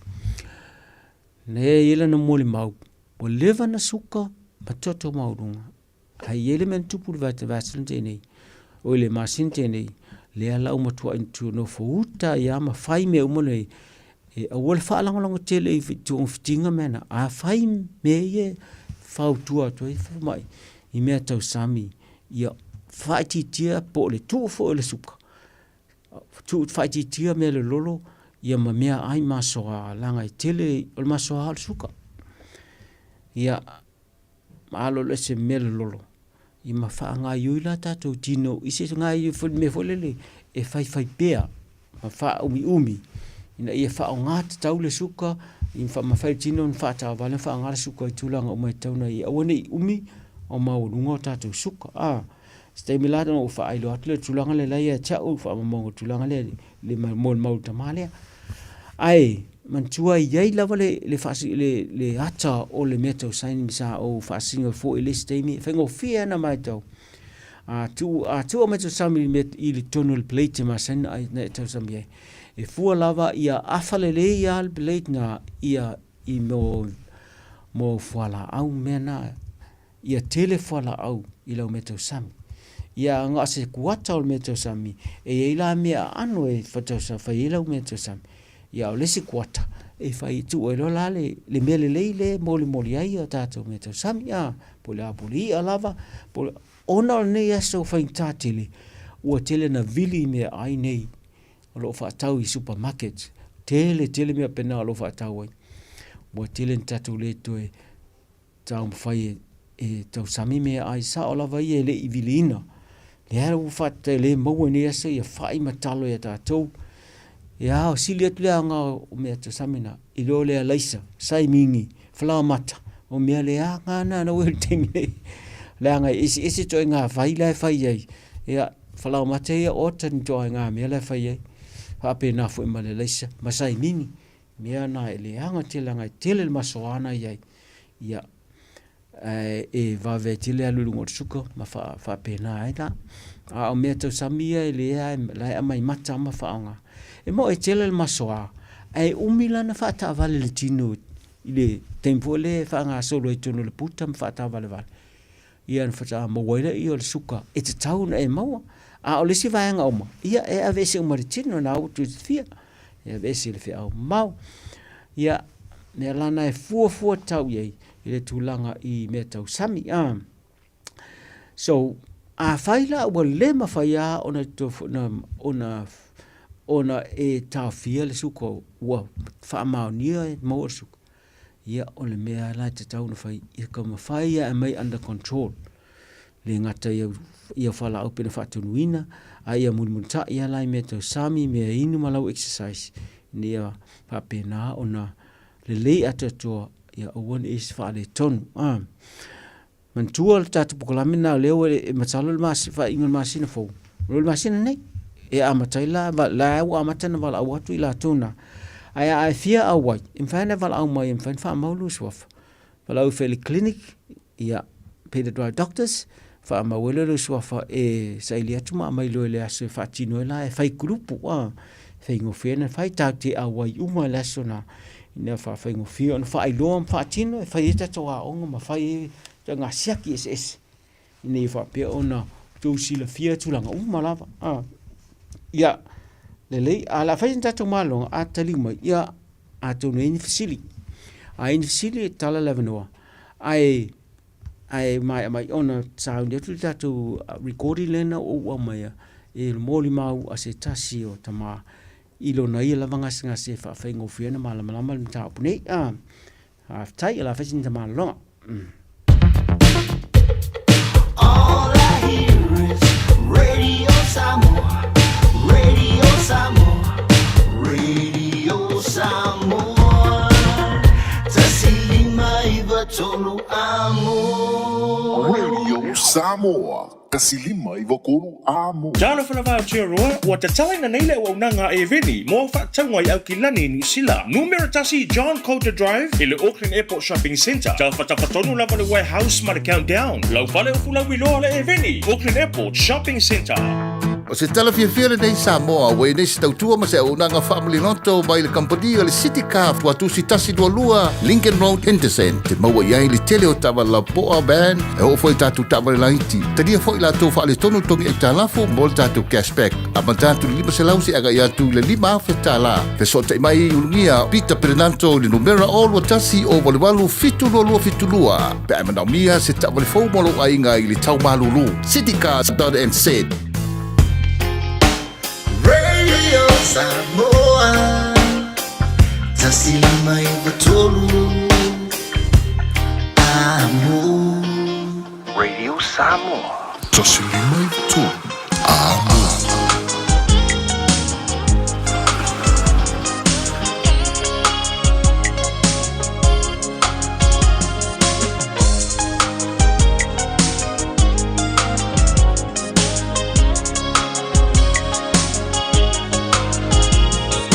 Tolo ipatautu male penisula mai molino le taitu pito ia pia sio utaulanga manaya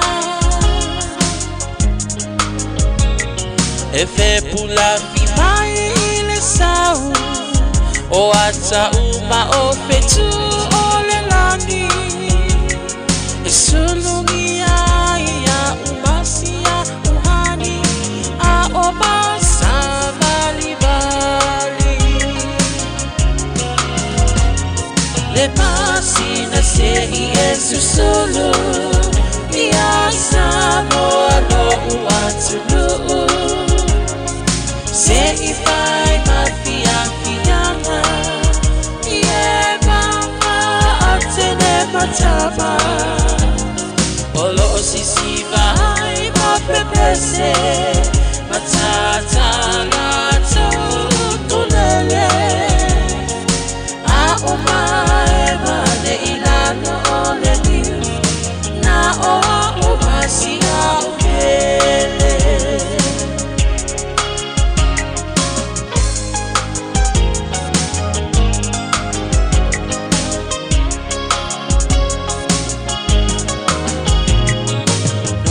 Nofo imama pei Lesi tau langa o sabonei Ai mana tua pea o upolu Ole ingole o su o motu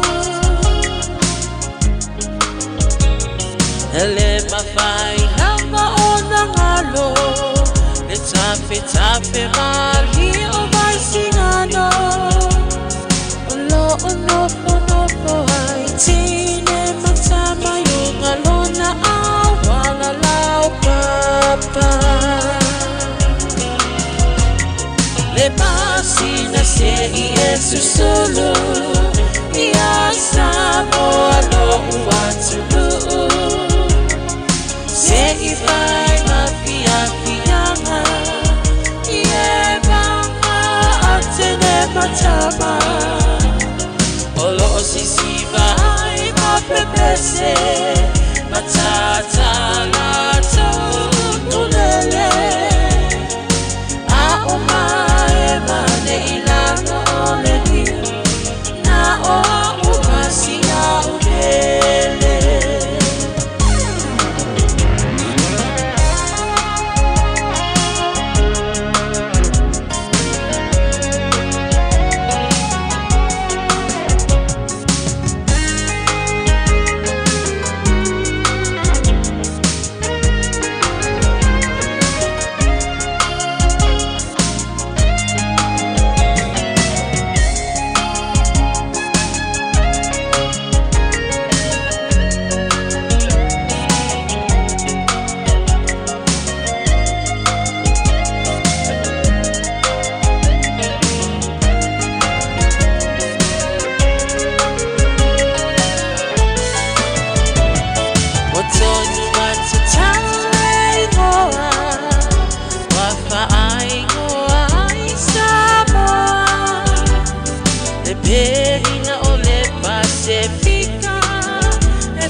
tala kulele a o mai pane ilano ole diu na o masia upele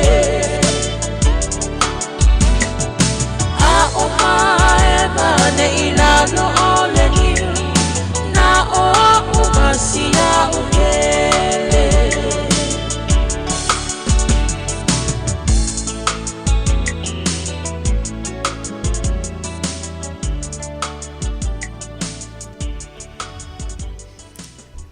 Malo sasa, malo sa no.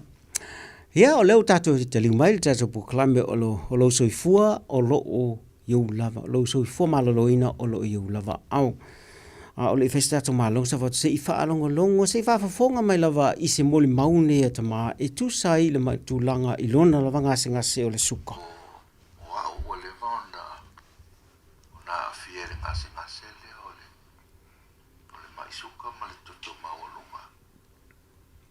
Ang fantasia ile temi tasi ya masalo over the hill was hooked out sama o fea mai pe ma nasi ele o tele la tau sama e fai na tele na tau au mai ilalo be mai e lua o le suka ma le toto mawalo ya tele e foto mai fo mai o le tula mai so ai o le tau mawhalano e mani fai le exercise ai le me tau mawha e tau ona whapale e me se foi na mo me o ia tele ia vegetables i o le whale vela na oa e me fia i le vegetables o le ala poe na i te tero ni tau sanga e whai na tā tele ona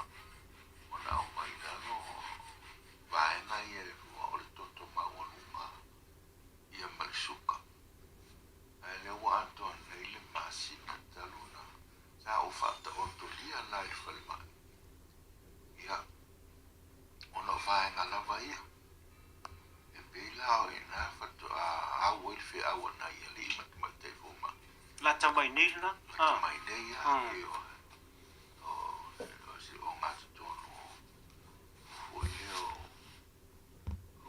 Januari le ana admit ya pela o inana na sui ai lolo ma fofa ile me tau on a fight le la watu le masina ya ole to yesi suka ole to yesi masima me ai mo be sa o fa pele ma fai on a fight le me monia ya fai mofia ia na fai kai o to ia. Amen. E mofia ia o le mai fiko le mafo la. O le mafo e o foi la i vegetable o au o tele ai i vegetable. E o atu le masina. O le tele la vo me ai o na vegetable. No. Tele la le swinga. I tonu io no fai no atu la atu le masina taluna.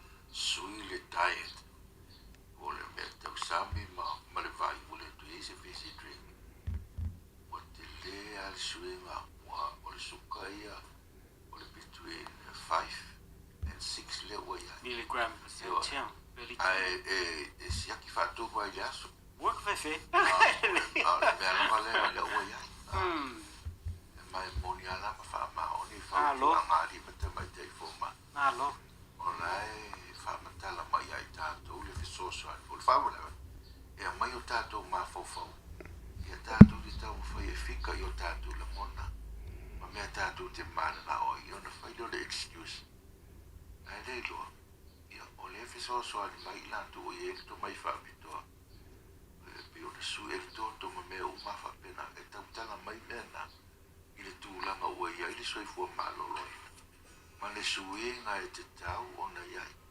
ya te ulai ai o te tono o se amano le o te mai le tu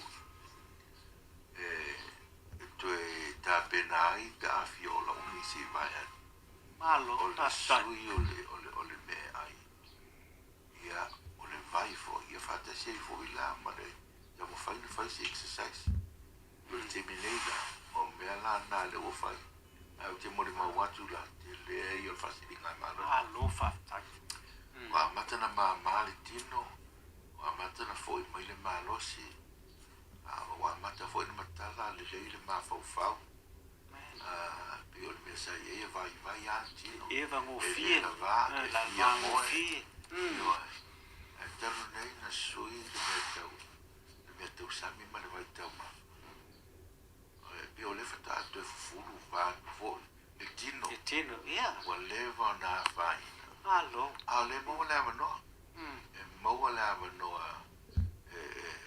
fai e suinga ma o suinga e le fai e se fai ai oe e fai ai tatu uma e sai ma fau tuanga le mai ai ma fai na fai le o moli ma o tu au nei wa leva tele na mai fau tuanga o fa lus o tau sanga o fea ngai pe ma nei ma ai le tu ua sa fa mo i fa la au tasi le na te turunga se e ta ilo la fa pe o ma wai lau susuma o e fa funga ma ia ta turunga se na yo le ia fa la au ai fa la au me ai ma se na i rupe e fekte lia le fa la au e o fa mo na fa la au yo ko ta to o lo ia ta to wale ki ia ma le tala e fiso swali le ta to so i fu malo loi e pio sa o tala tu le ile tu la mala le e meta ia e no fa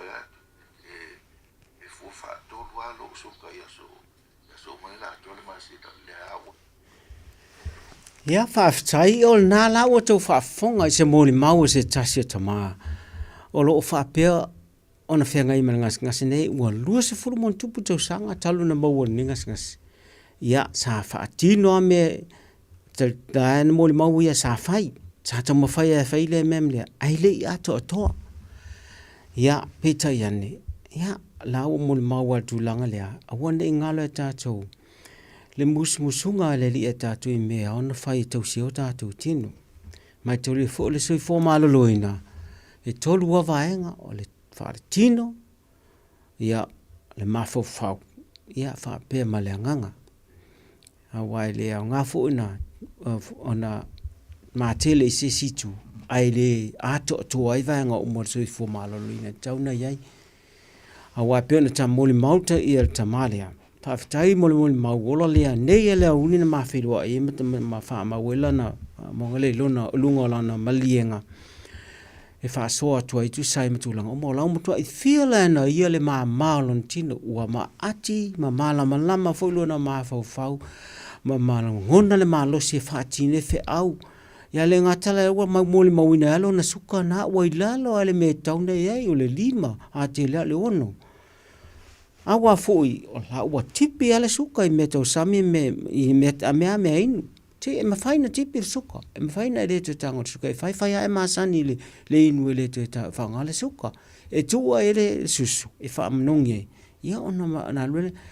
E wha pena fo le melo te whaia. E whaanga le suka le susu. E wha manongi e le tipo. Le alawa tipo le koko po le alawa. Ia ona inu la ia ma vele tu sama le whasuka. Ala lo ese ma mea somali lang lai tele mea somali na i mal suka se o mea na tauna no fota ita to ya one i le wa ve ile moli mau fai ma me tau te fai i o ni fia tau to na ta to me to sami e alu fata si fo e va ka le suka ale masi malanga e o fata si le suka ma to maurunga le masi ma ya tilena na fiu le fatunga ai tau wha mama toto ma veste masima lai over tino ma maulunga te lele toto alo ese ma mele lolo lana ia fo na mo le mautulanga i mele lolo la sa faia ona ole na wala tino masani ai me sa ia ai le tu sai meltin langa man tu le ole mele lolo e ia i le nga ole anga fa tasima nga ole le te taulana tele le na ole ai i whaajitira ngā leanga. Wai le malofia o lai te tonu o mo ano manu me whapena. Ia ai tauana alo o le ngā o le tili na toa. O le ngā tili ngā o leanga. Mena e tili na li ngā o ie e mo mai mo ia ia whapea ma mo fuola au o ngā au tele au ngā o le lei ai te tonu wa lava le tau wha i wale tau wha pule mantua o lau lifestyle po le tuai ngā o langa na iei le tele na mafuat wha mai nei wha te se matuto maurunga o overtele le tatu tau sami me tau sami mein le tutu sai ma le ngā yoyo le tino se lai ngā yoyo ai le o lava e le o whaia fo istulanga mau tutu e wha wawo i pea na ngai le wha pe whai matu ia malesi mea tau o tele ia lava lau malolo a lava lau malolo e lava e fo le toe wha ngā yoyo le tino te wha fo i me tau nei e a maise la ilo mawhau. E nai e manino fo i horo mawhau disi aso. Se so o tue pēa lava lau malolo ia o whatasi la le exercise. Ia ma le lava o le malolo exercise na fua ia mua se a whaitu la ia se tasi. A matele mu wha build up me la malia e ala ia ona wha pena no maintain. Ngai leisa o ngai amaka koe ku. Ia ai a tō a ngai whaima vai mea nai me tau sameinu. Ina ia wha pena on pa leni lei fo ia ina ia nei wha mai ua wha aptele na pia o le suka. Ia e o wha atase a matutu maurunga ma mea umanau tatu ta ua. Ai tau tua nā talo lesilo vasa tatu e whelo ai. Ia tau te o atulua I complications ese o nei ma el suka. Ma sina nei whai unga lua vasa o le mana ia la tatu o atu I lua. I ngas se tau fatu. Ai mantua nisi e fia awail proklami le suka le whaia I le Peter Drive I e mwhaina e wala au whaia e wha mawelu suafa pe su atua au whaia so e telefoni e mawai au mawhaingo whiene tu ifo e tonu tato awai umalina proklami ia ai wha malot pe ifo ni seste pati wa sala pola le ngangana ia wha malua te tua atu ina ai manu te leina le fiafi Mandu ia foi malo longa le fiafi, ya sa de tu le malo longa la sa chaiao, ya. So foi ia mai manuia.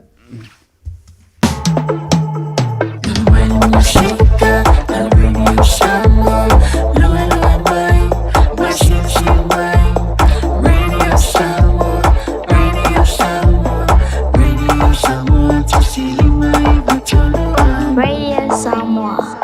Jana whanawha tia roa, ua te taina nei le waunanga e veni, mō whaatangwa I Aukilani New Sila. Numera tasi John Coulter Drive, I le Auckland Airport Shopping Centre. Ta whatawhatonu lava le warehouse ma le countdown. Lau vale o fula wiloa le e veni, Auckland Airport Shopping Centre. A whaia lo sa ili sea o ngā mata molo walu. Aua loe te toi popole o le Galaxy Childcare e tele o na la lai Aukilani I saute. E toa tele whaia o ngā ngawaa o le a o ina le whanau e iaia inga whapitoa pe a le sitala lo walo. Tolus fulu I tū la, free. A vanoa le vena le a onga mo whemalanga inga le whanau, free. Maua mea aia le whanau, free. E iaia inga whapitoa. Mo nisi whamatalanga, whafso tai le o lua tasi, o valu tolu, lua fitu, lua iwa fitu.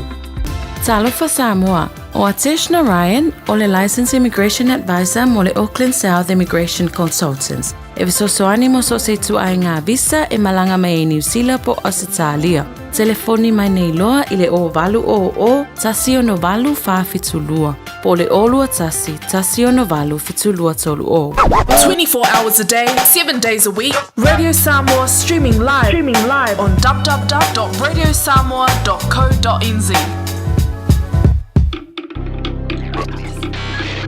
Tasilima I watolu amo Radio Samoa. Talofa, oa ua mele, le tinao ana ma John. O se vai aso pisi le nei vai aso. O lo o afia John I le fulu, ai o lo maua ana I le tino mangeso. O lea fatoa o fo I mai le fale talavai. Masa maua I le fsoso ani mo nei whaafita auli. O whaamatalanga ta ua. E pei o manu anga I titi. E iai maosia o le tino. Ma fesili e winga I vai la au. E iai fo I le no fuanga mo tala noanga taito tasi. Pe amana o mia. O le fale talavai foi. E mawhai ona la tautu uina mai vai la au. Mo isi ngase. Ma whaatino e matui pui pui.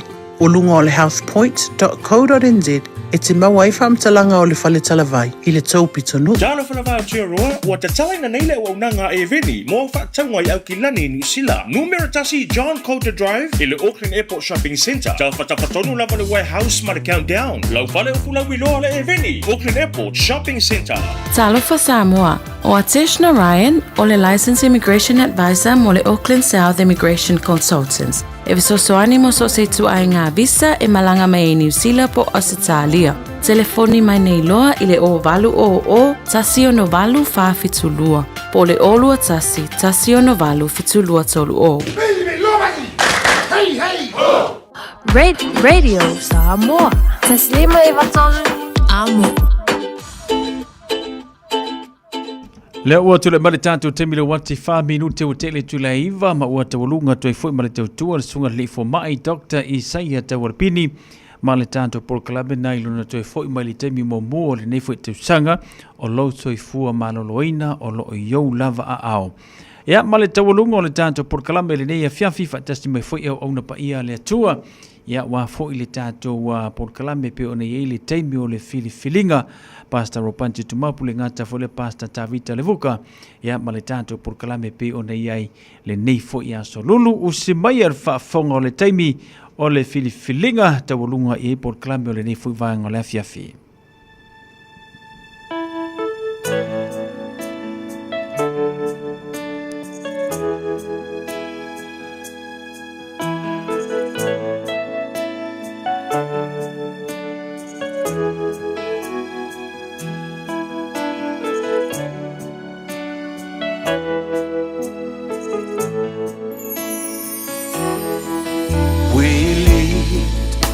Our nation unto you, Lord, let your glory fill this land. It's your desire, onward come into the knowledge of your love. Multitude and multitude in the valley of decision, waiting to hear the good. Samoa, come to the Lord. Samoa, come to the Lord. Samoa, come to the Lord. Samoa, come to the Lord.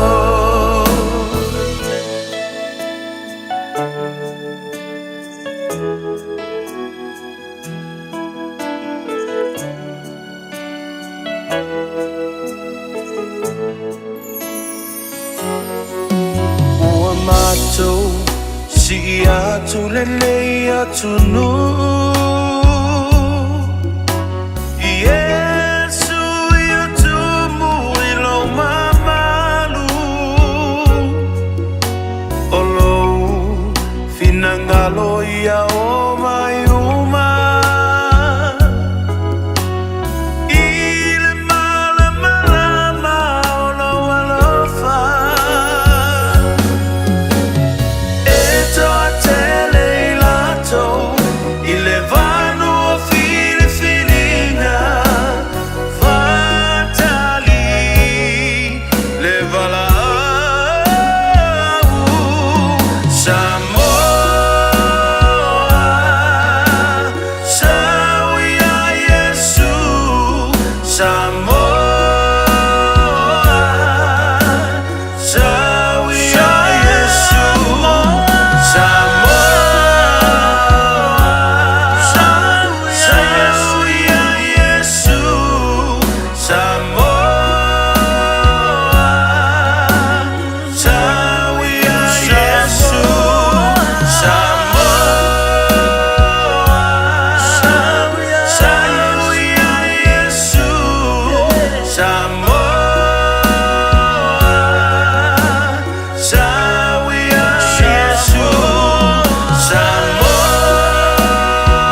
via le li nei foi vaenga ole.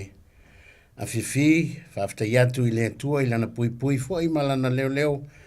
I lana tausinga I loutou soifua Samoa. Ia le ngata foi I le soifua. Ia le ola umwhaifeona tātou toi mafuta le ni foi vaenga le fiafi. Ia mo le toi whaowina foi le nei foi polo kalame lo na lua I le nei foi tausanga. I le masina o Februari le fo whaia na tātou ria manuia mai.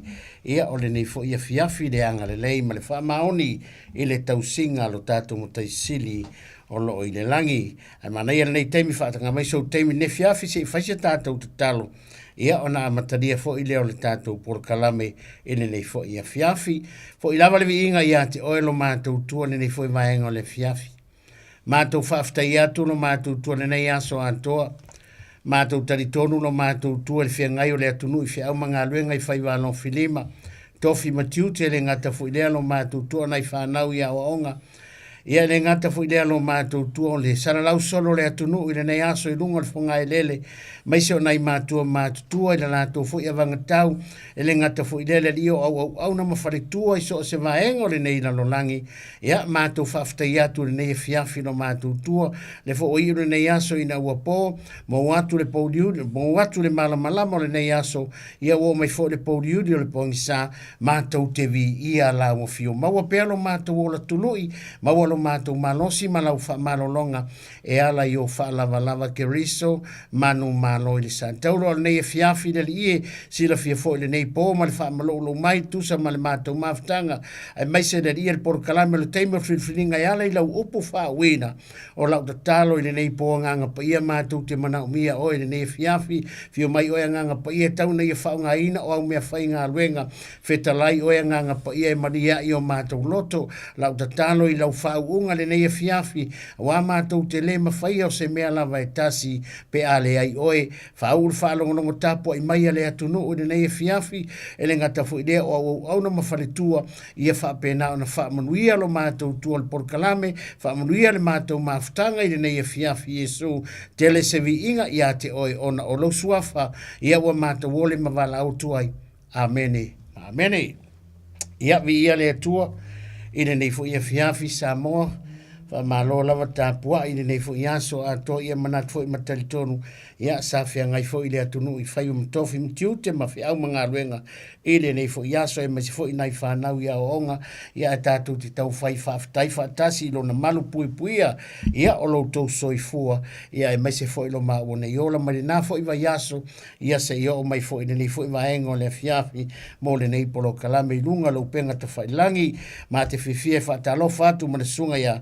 Pasta utumapu le whai fiafi. Sunga ia au na le atua mautou whalitua I so se tovine o mawhai o na maua mai polo kalame.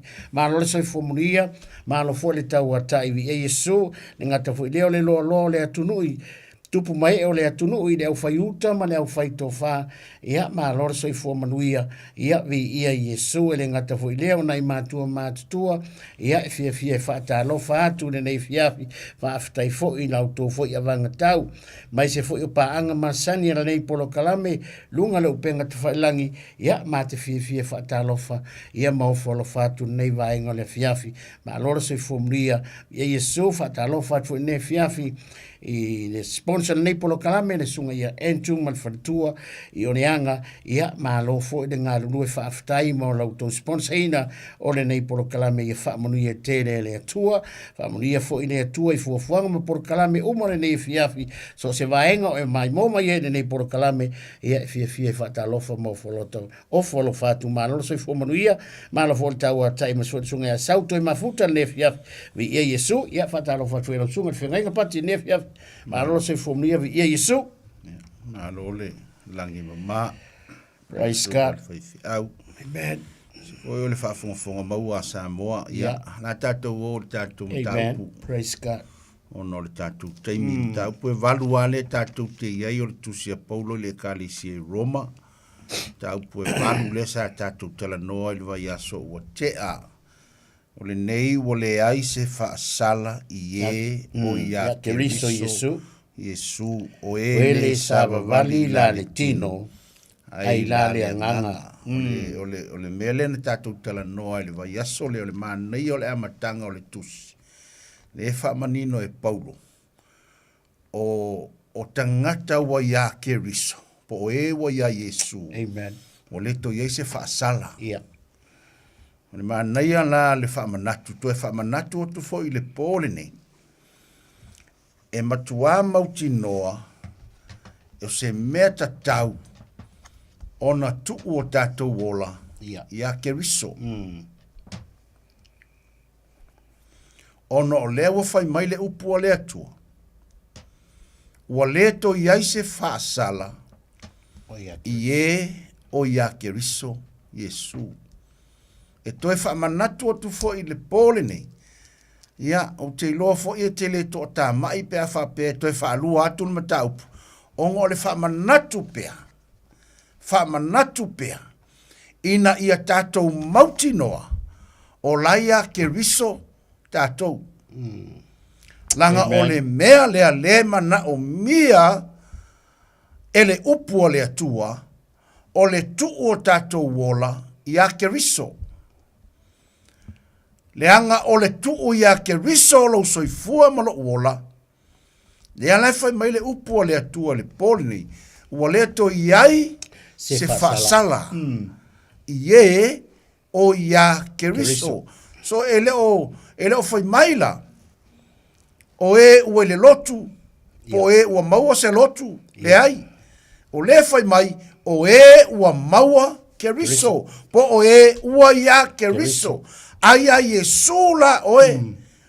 Maha u foi ia Yesu. O le maa ngaia la. Wakilia ka ua mai le upu whaasala. Le lea ungani ei Paulo le tatou tangata wa ia Keriso. Le tala noa Paulo ia Roma le kalesia. E kalangoa mai fo ia ka koulanga le kuspa ia le kasi. Le nga fola ai e Paulo ia Roma. Le foi make fola aku ia oi le poringi. O le mata upu a le varu. Ua le to ia se whaasala. Ie o ia Keriso. Yesu. Ta ua ia. Usapenga pau fole o le mea maki kalangoa ko le poringi ngal fai upu mua. Ua lava le matotoe whaamanatu. Whaamanatu. Whaamanatu. Tau watu. Longolongo watu. Nangai. Fai mai kuspa ia e kupu ele whaakua. Amene. O le tāua la o le whaamanatu atu fo i le poringi. Sau ia Yesu. Ele ko Yesu whaasala. O le kaimia ke whaatanga i Yesu ia oe mau. Ki lia ka ua mali whaasala. Aisea. Wafo i leo kakari ia Keriso. Amen. Langa o le tala leanga whai e Yesu. Mta upu e. Mta upu leo Ioane. Ioane mta upu mua whai po sifururua. Whai mai tala le tuspaia. A o i lato uma. O e na talia. O ai le karia Yesu. Amen. Whai maali ima whaola. Mai e awatu iai lea manuia. Amene. Wai le manguia. Lale manguia. E tā ua o le whanau. Koe a vea makangaka e le ko iai se whaasala. Pera nga ufa yaku le ua koe koe wha mangaku waku kako maka upul vai aso ke awa e wa ngalo. Al ka ua fore koe wha lua wha koru wha lima whao. Awa ngalo. Awa ngalo. Amen. O le wha manatu. O le wha manatu Samoa. Amen. Ma i lato o i lunga o le polkalame le pole nei. Praise God. Ma ke le musu e koe avaku se la unga wa umanga fai po se fa soa wa umanga fai. E koe fa mangaku pea, fa manatu pea isa, langa o le kaulongo longo o le upulea. Kau ke manguia. Yes. Tupu e fa tutu. E tupu e fa tutu. Eo. Amen. So talia la Keriso. Yeah. Yenga ya lole le lotu. O le manga i o le alu le loku. Wakaria Yesu. Amen. E lotu lea. E ke loku fia. Aisea, o le ko Yesu whaasala. Wa e lotu mauti noa. E oki. O le ko Yesu whaasala ia oi. Wa ki lia ka o mali whaasala apas. Praise God, yes. Le se mea. Amen. Talia ngeila Yesu le poni. E oti ngai le poni ngai kai ao po. Wa leilo e kau ke leilo kako kaimi. Yes. Kako kaimi lai a ao le atua e langa pule. Hale tāua la le upule kaulongolongo. Kalia nge Yesu. Nge ke ua kupu se mea le lima mingoki. Amen. Ai a kupu fo ngā mea. Wakilia ka kou le sfasala. Ale ala umangingo ala le upole atu. A fai e au ngola ka kou makeriso. Ia. E ila le mea le kua ko ka kou. E le fasala le fakaliwa. O le mea la ngā le tau o le mau o Yesu. O le se fasala. O se wa ia te ia lalo. O se wa ia te ia le atua. Ia le alo. Te ia le alo. Ia. Wa ia te ia le atua. O se le ia te ia le alo. Le ia te ia le ola. Le ola. Alfa sala.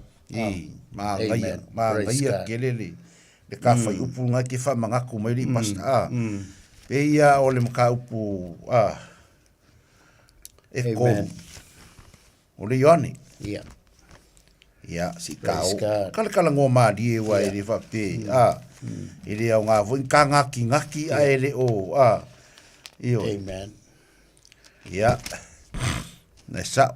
Iong e koru whai upe koru ongo. Praise the Lord. O le whātua i le alo, ua ia te ia le ola, whāwawau.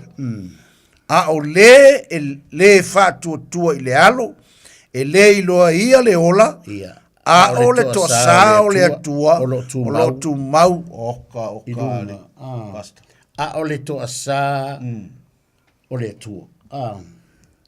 O lo o tu mau, o longo winga ku mau e le arwesi. O lo o tu mau, lava i ona lunga. O ia kalango i e upule. O laitana no le tangata whaatua. O le tangata ua ia te ia le. Le alo. Whamai, o le whaatua i le alo. Ua ia te ia le. Le ola. Le ola. O le ola e whaamavau. A o le whaatua i le alo. E le iloa e ia le ola.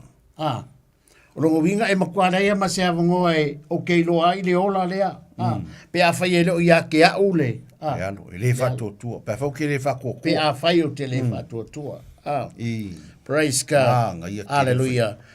Hallelujah. Whai mai lea. A o le whaatua i le alo. E le iloa e ia o le ola. A o le toa sa. Yes, a o le toa sa, fai mai e le iloa e ia le ola. A o le toa sa o le atua, o loo tu mau lava lea i ona lunga. Soli. Hua maanga ia kere ka fai. Longo winga e maanga ia kere le mele ufa manatu mai. E pi ili fai upule le mele ka kalangoa. Ia. Ia. Fai mai o le fatua tua i le alo. Nanga le fai mai fai upumua mua. Ia. O le ko yoi se whaasala ye o ia keriso. A le whemari whai upulea. O le whaatua ia keriso. Po le alo. Po le alo. Ua ia te ia le. Le ola. Ua ia te ia mere o le ola i whaavavau. Maua le ola. O le me piko siri lenga kaua. Wālanga o le. O iskaka mai. Sorry. A whaako i le whaavavau mai. E le se. Langa mea. Le kalango ele o se kala faku le nei ka. O le fionga le. Ele o se upunga ka ko ngofo fua ka kalango ele upu le. O le ka kalango le upu le ale kalango mai tu spaia. O le ka ki wawa ya ko mai o le fa tua i le alo. O ia te ia le ola e fa vavau. E mafua le lea. E mafua i lo fa tua i le alo. Lo winga fai ke le fa kua i le alo lea. O Yesu Keriso. O longo winga le maukingo ai le maua ka kumbele. O le mtautia o le meari pasta. Amen. Mantua foi tele taritonunga i le taritonu i a Yesu. Kele. Ia. Kele lotu e le karikongu i a Yesu o le alo o le atua na awina mai e. La vea i matongi o la tatou. E ese mai le kakou le karikongu nga wha kerisiano le tatou te iai. Amen. Le tatou te mautinoa, tatou te taritonu. Ia. Tatou te whaatua i a Yesu o le alo o le atua. Amen. Nea lai fai mai ala le upu o le atua. O le whaatua i le alo. Ia. Ua ia te ia le ola. Yes. Le ola i whaavavau. Ma kua whai ngō fia. A o le whaatua i le alo. E le iloa. Le iloa ia le ola. O longo winga e makua i le iloa. E makua le iloa ia le ola i whaavavau. E le va ai se ola. E le kilo i se ola i whaavavau. E le kilo i se ola. E le sorry. E whaalongo i ai, e mawhainga whaalongo i ai. Ai le o i ai. Ai le o i ai. Kau kia. Kia le upo le atua. A whai mai la, a o le toa sa. Yes. O le atua. Ua i ona. O lo tu mau. A wha lava i ona runga. Whai mai o ngā runga, o inga o runga i. Longa winga le kangaka e le o ia Yesu. Sisi upu whaafengo fie, e le o whaakua ia Yesu. O lo tu mau. O lai whelo ruai. E le mea lei o ngā runga. No inga, o le mea lai alu ia ye. E alua ia le mea lea. Amen. Langa le whamer kuspa ia. A o le toa sao le atua e tu mau i ona runga, e kuku i ona runga. Praise God. Once a lai ke le o mga o mia Yesu i lo wolanga. Ia. Ma lia na lo finga ngalo. O kei kama ia maa ua. I kai le upu. Kei no le maa ngai ole, o le vaenga le ke sau ngai pati. E le whainga kā i le akua ngā ve ese le mea. Le ko sa lea. Ke mau alo Yesu walu ese. Vai le whaingo fie simple al mea. Vai le whaingo fie. Pa ua leo le. Ngā le whaamaua lalo ai luma. O le ki le ngai alu ese le mea le ilunga. Whaamaua lalo. Le Karia Yesu. Pau leo lea ua le remove le mea lea. Ai afa pe kere ma fainga fa yere mele ka ke kala ngoi de polne ono no winga la le ale fa mai o lo tu mau lava la e ku runga le nga ka ko le lo praise God a sila mai la fonga le ku e sila mai fa pe ya ka ko o kai mi uma la sila mai fa fonga le ku la lo langi o la sila fia le ku ka nga kala ku wer ko sa amen i dise me ka u fa nge foi fonga kala. Amen. O le asila fia le leia le atua le kangaka lai o ngā lunga le kosa. Ma le kangaka o le o ko yeise kosa. Wa ave ese o ngā olea. O le whakua kua ia Yesu. Amen. Le kiofo la whai matala tuspa ia. A le aise whatua tua. E le mawhainga fia mai le atua. O le ka ua la o le apalai o le whakua kua. Langa o le me fia ma ia le kua ia kako. Na o lo whatua tua. Ka ua inga whakua kua. Na o lo whaatua tua, ia lafa mai whade ange korso pusuro. Mai o wha pēr lava, na lofa mai oia le lalulangi na ia o mai anona tari pele tō tas. Mai lo tala atu spai, so se tas e whaatua tua i le alo.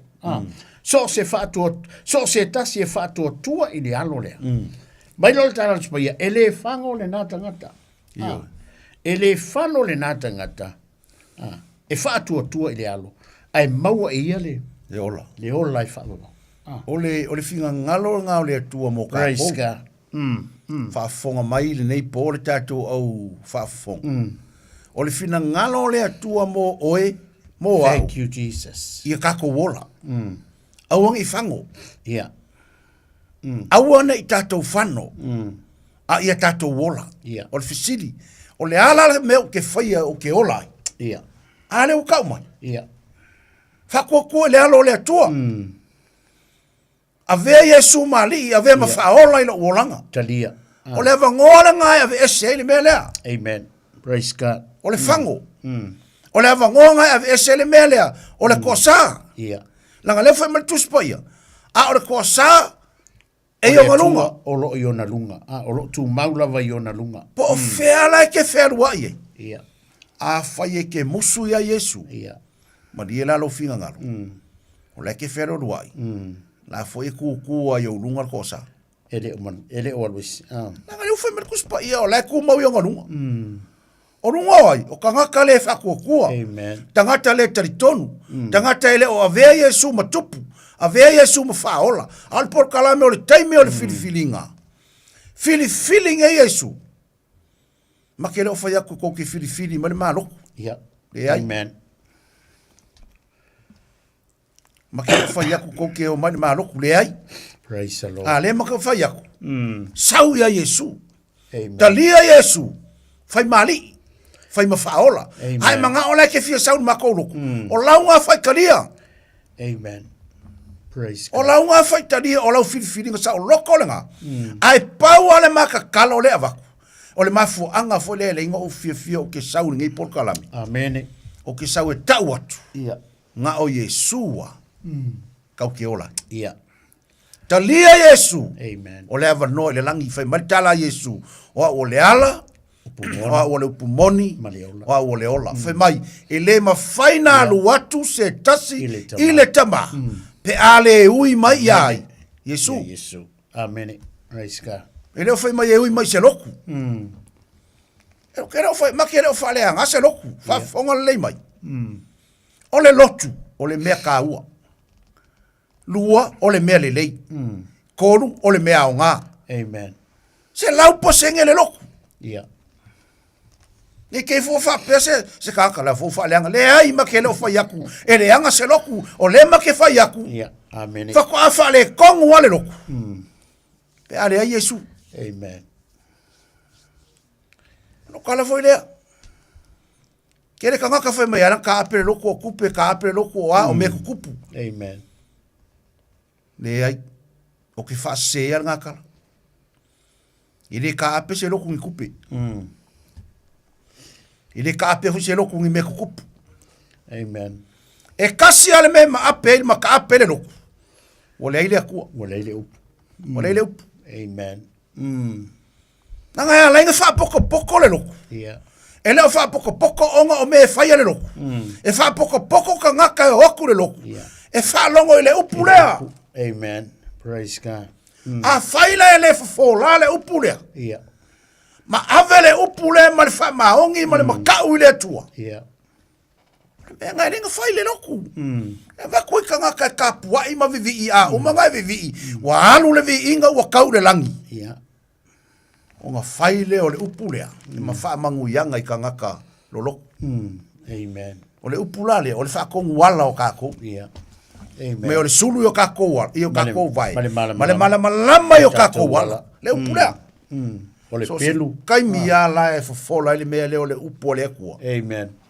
la we fola le ola yeah praise God a o fa fonga mai fo ngei po le pa ia ma le mamalu o le au fa longo le au fa fonga le ka ko likio amen e ke manga o mia Yesu yeah e ke manga o mia Yesu a fa o ye sau loku vi ia le ni al fasiri wa e maua Yesu ale nga va ku fa ka inga va ya sonke amen e ka malo nga al fasiri a Yesu pula me fa i mo le ola fa va al ka malo le ka ka loku amen Iri kau fa makala le nga kala wailoa mai ka ngaka lo loku le kala le kala ngoa kwai iri ka ngaka ngalu ia Yesu ile po yeah mai la le meu ke foi e mau wai le ola har ka ngaka le loku e no le ia Yesu e mau lunga lunga kulanga loku le awa kula fo o e ku le upulea yeah e awa kula fongo le loku yeah ai alu fasiri foi mai la se meu ke foi la se meu ke foi o inga ka o mai ai ele lava le loku e e mau wale ola fa e le kai lava e le kai lava e le ai foi se me o ko kongo le loku e ma fai o nga ave o le ola fa e kasi ale me alu le ola fa inga ua kalia Yesu le upulea amen praise God kalia Yesu fa maungi aleng fa mero kuspa ia ole ku mau e o nga ka anga ya e fa ola ina fa ko a mau e ngale upu fa ola inga ka ko la vivido foi mai e wo fa ola inga e wo fa ola inga e wo fa ola inga so le ai ma di lo finga lo fa ko ai lo a wo e fa ola inga yeah e a le asori un anga ka ko la Yesu foi mai a ole ku mau ole upu nga ku mau a kakala o kale ngongo yo me ale ko kongo era inga e kuma fa maungi makau ya ko la ko foi nga lisi le ku ku se kala kia ola me uma nga fe ka ku mau le ala fe mai Yesu a ole ku mau e o nga ka anga e fa ola inga fa ko a sau i lunga le me nga ka ola fa ola inga amen wa ola praise God wa ola ki o kanga ka foi nga ku foi a Yesu yeah Yesu ma ko foi va venga yeah ma ko foi a fa malolo mai ko ku oki ma fe mai sa vari pipiri pupula ka wasa le ie fe mai Yesu ke le lo ko yeah a kanga ka yo kanga ka lo loku yeah Ko anga le loko. O le makua fia lo loko. A so sae le misi. Le malo i o le piliki ma le fusiua. O ka le malo o le fusiua. O le fesiri. Ko e maua Yesu. O ke ika mai whapea. Po le me kau vange mai. Le ai, ma ke leo vange aku se mea. O le ma ke vange aku o le upu. Le fionga le atua le vange. Amen. Le kau wha mangingo ma kau wha makala. Le mea le manga o le atua ka ko ke olai. O lea. Kalia Yesu kau ke olai. Amen. Praise God. Le avangonga le maua ngu esi. Le wha mangu yanga le ka ko ke maua. Amen. O le ka ko kalia o le alo le kuanga a winga mai. Nga sau e wha, e koe wha fo i aku ka kou mawhanga ma le atua. Asia, sa var fo ngā wā. Ka kou vala ma le akua ngā wanga sala ka kou. Mai a akam. Wale e oi le vi inga. Wale e oi leo le vi inga mai le akua, e vai whai upunga. E leo se vi inga waku ralo ngei, o le vi inga mai le akua, langa o le vi inga. E le se mea ngā amaka i ralo ngei, o le mea ngā amaka mai le langi. Amen. O vi inga la, o mea le langi. E rengi vi inga ngā amaka se lalo langi. Praise God. Isia, langa kau kele i amaka se lalo langi o ngā amaka i le akua. Ka kou ngā whai. E kau ke whai i le ngā whai a ka kou. O ia ngā amaka mea, o ia ngā au mai a ka kou le lalo langi. Kau ke o mai la, e ka kou o mai mai lea, le ma malu o le langi le lalo langi. O ngā o ka kou. Amen. E kisila fia e ma malu le akua le lalo langi o kako. Amen. E kisila fia e lol ma kau kia o le akua le lalo langi o ngā kako. O kako fo e kusi whai kau. E le sau le akua e wha le kulonga ma kau kia wha pe ke iau le ai. E sau e wha o ngā kako. Ka ngaka maka kau. Ka ngaka fia i le atua. E wha o ngā la e le atua. E wha ai loa kua i e le lalo langi. Yes. Nanga ele kalikongu umakanga ka ya Yesu pe ngo faya. Amen. Kele loku ele kalikongu ya Yesu. A fai foi lao e loku se loku fa fonga le mai. A fa pe foi nga ke loku se loku. Ele kalikongu ya Yesu. Le lao fa ke oi. Alu esenge lo ma le loku nga. Amen. A kongo ke ika ma ya kia. Fa kalia e mo lo wika ya kia. A leo ke kalangoa e kusa ma le upu. Amen. Le upu. Fa pe lava nga lo fa mai le ko la langi lo finga ngalo au nga ifango. O ile kala ngo o Yesu. O le wa ya ke le alo le kua po le u fa ko le alo wa ya ke le ola. O ile o Yesu. Wa o le ala u mongi ma le ola e le alu ku lava se kasi kama pe ale ui ma ya ke o ile sa ngo o Yesu. Yesu. Amen. Le foi kala ngo i le nga le ku le nga ya Paulo ya kalisi Roma va. Mo le ko ia se fa sala ye o ya keriso. O ele sava vali. O ele sava vali kingo ila le ngang o fisiri la. Amen. Le ala le nga o keriso le kalesia. Le nga le o Yesu le lo. O le ke le ko ia se fa sala. Le la o fa ku sa o ya o le porni. Pule o e pe kika ia kia. A le o fa ya. Ma le ami o kongo o fa fonga le atua, ma le nga pa ia le i. A fa ele kari kongu le loku ngai ke loku ai ia Yesu o le alo o le atua ngā fio mai e la vea i ma au mai le whaolokanga alu e senge iro. Amen. Praise God. Ai fasiri mai i ngoi se ele koe fufia le upo le atua langa e kaunga e ola e kaunga ola a fa ele kari kongu ia Yesu le alme la sanga ngofo e le ngamea halu le mea le keiloa e ke ola. Amen. Le nganga le upu le. A ke le upu le fe ma Yesu. O ke le isawe mai se file mu ngo so mai le pelu. Amen. Fe mai ma se yer kama malong kinga le kama malang fanga le ainga ke lo kai mingi. Ke le ainga ma le pele pe ngol malo siole. Upu le. Amen. Ke lo le upu le. E nga luele nganga pa ia le upu le. E ma fai le upu le longa malo si malonga mana. Nga kuli o e ma le roku.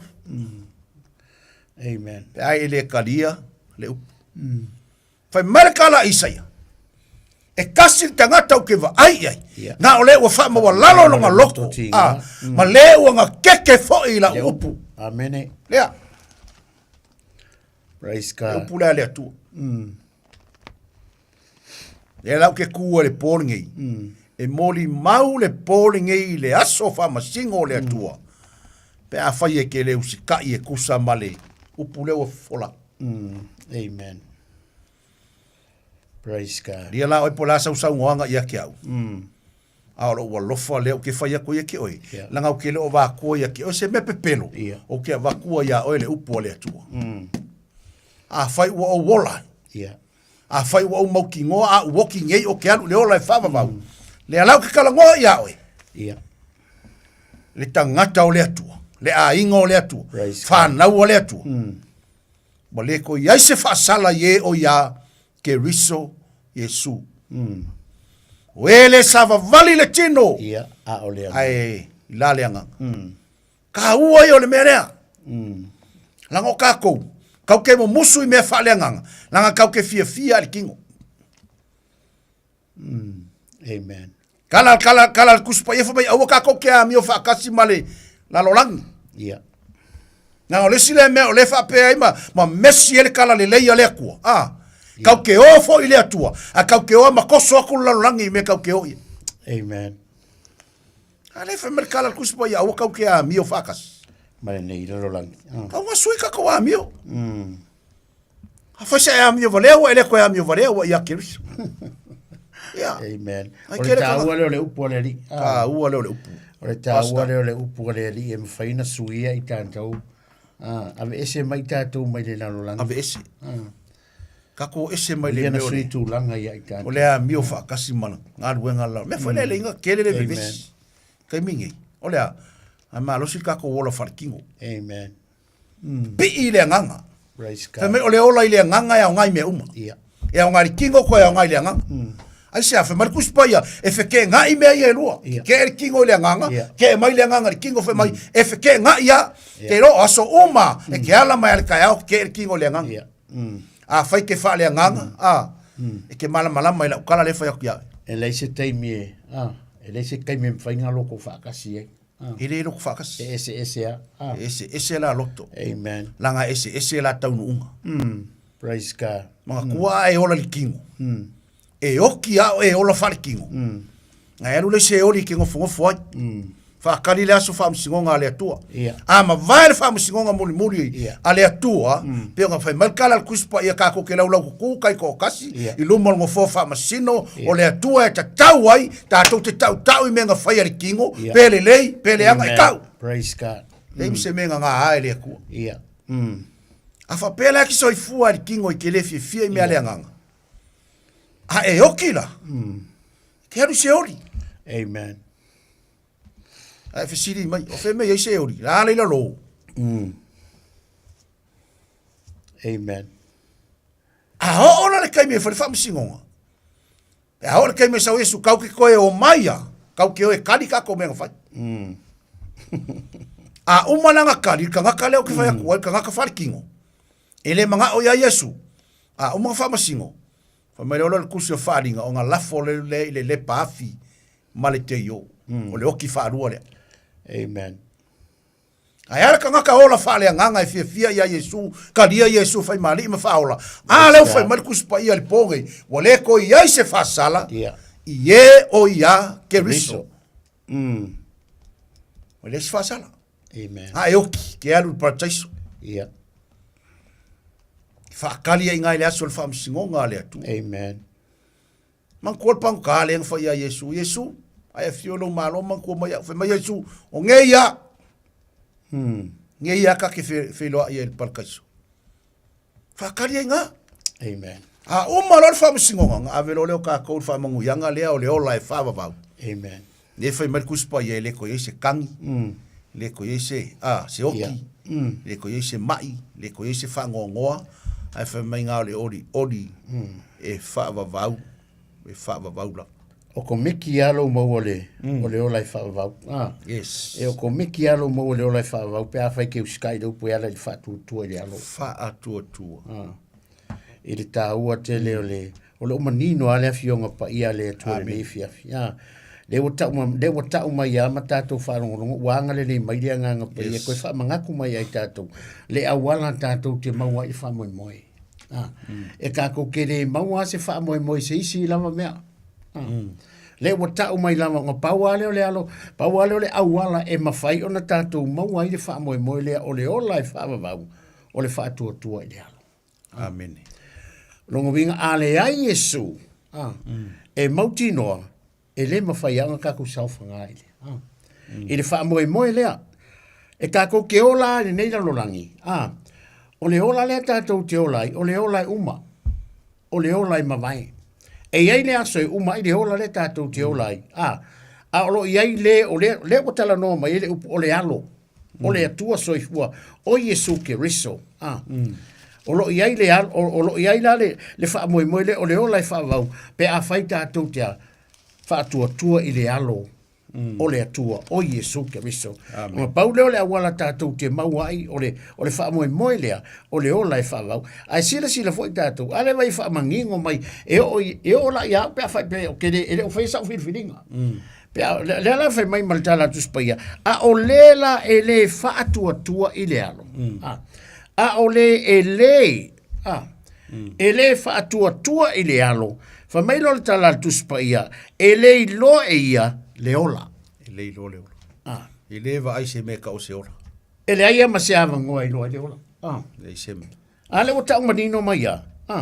Wai ngai ka mai, upu le kake whaitau i na e. Ai makau kia lona taunu unga. Le wha moe moe wa umona tā pena, e le atua e ala i lona alo pele o Yesu ke riso. A le mai, a o le, e le wha atua tua.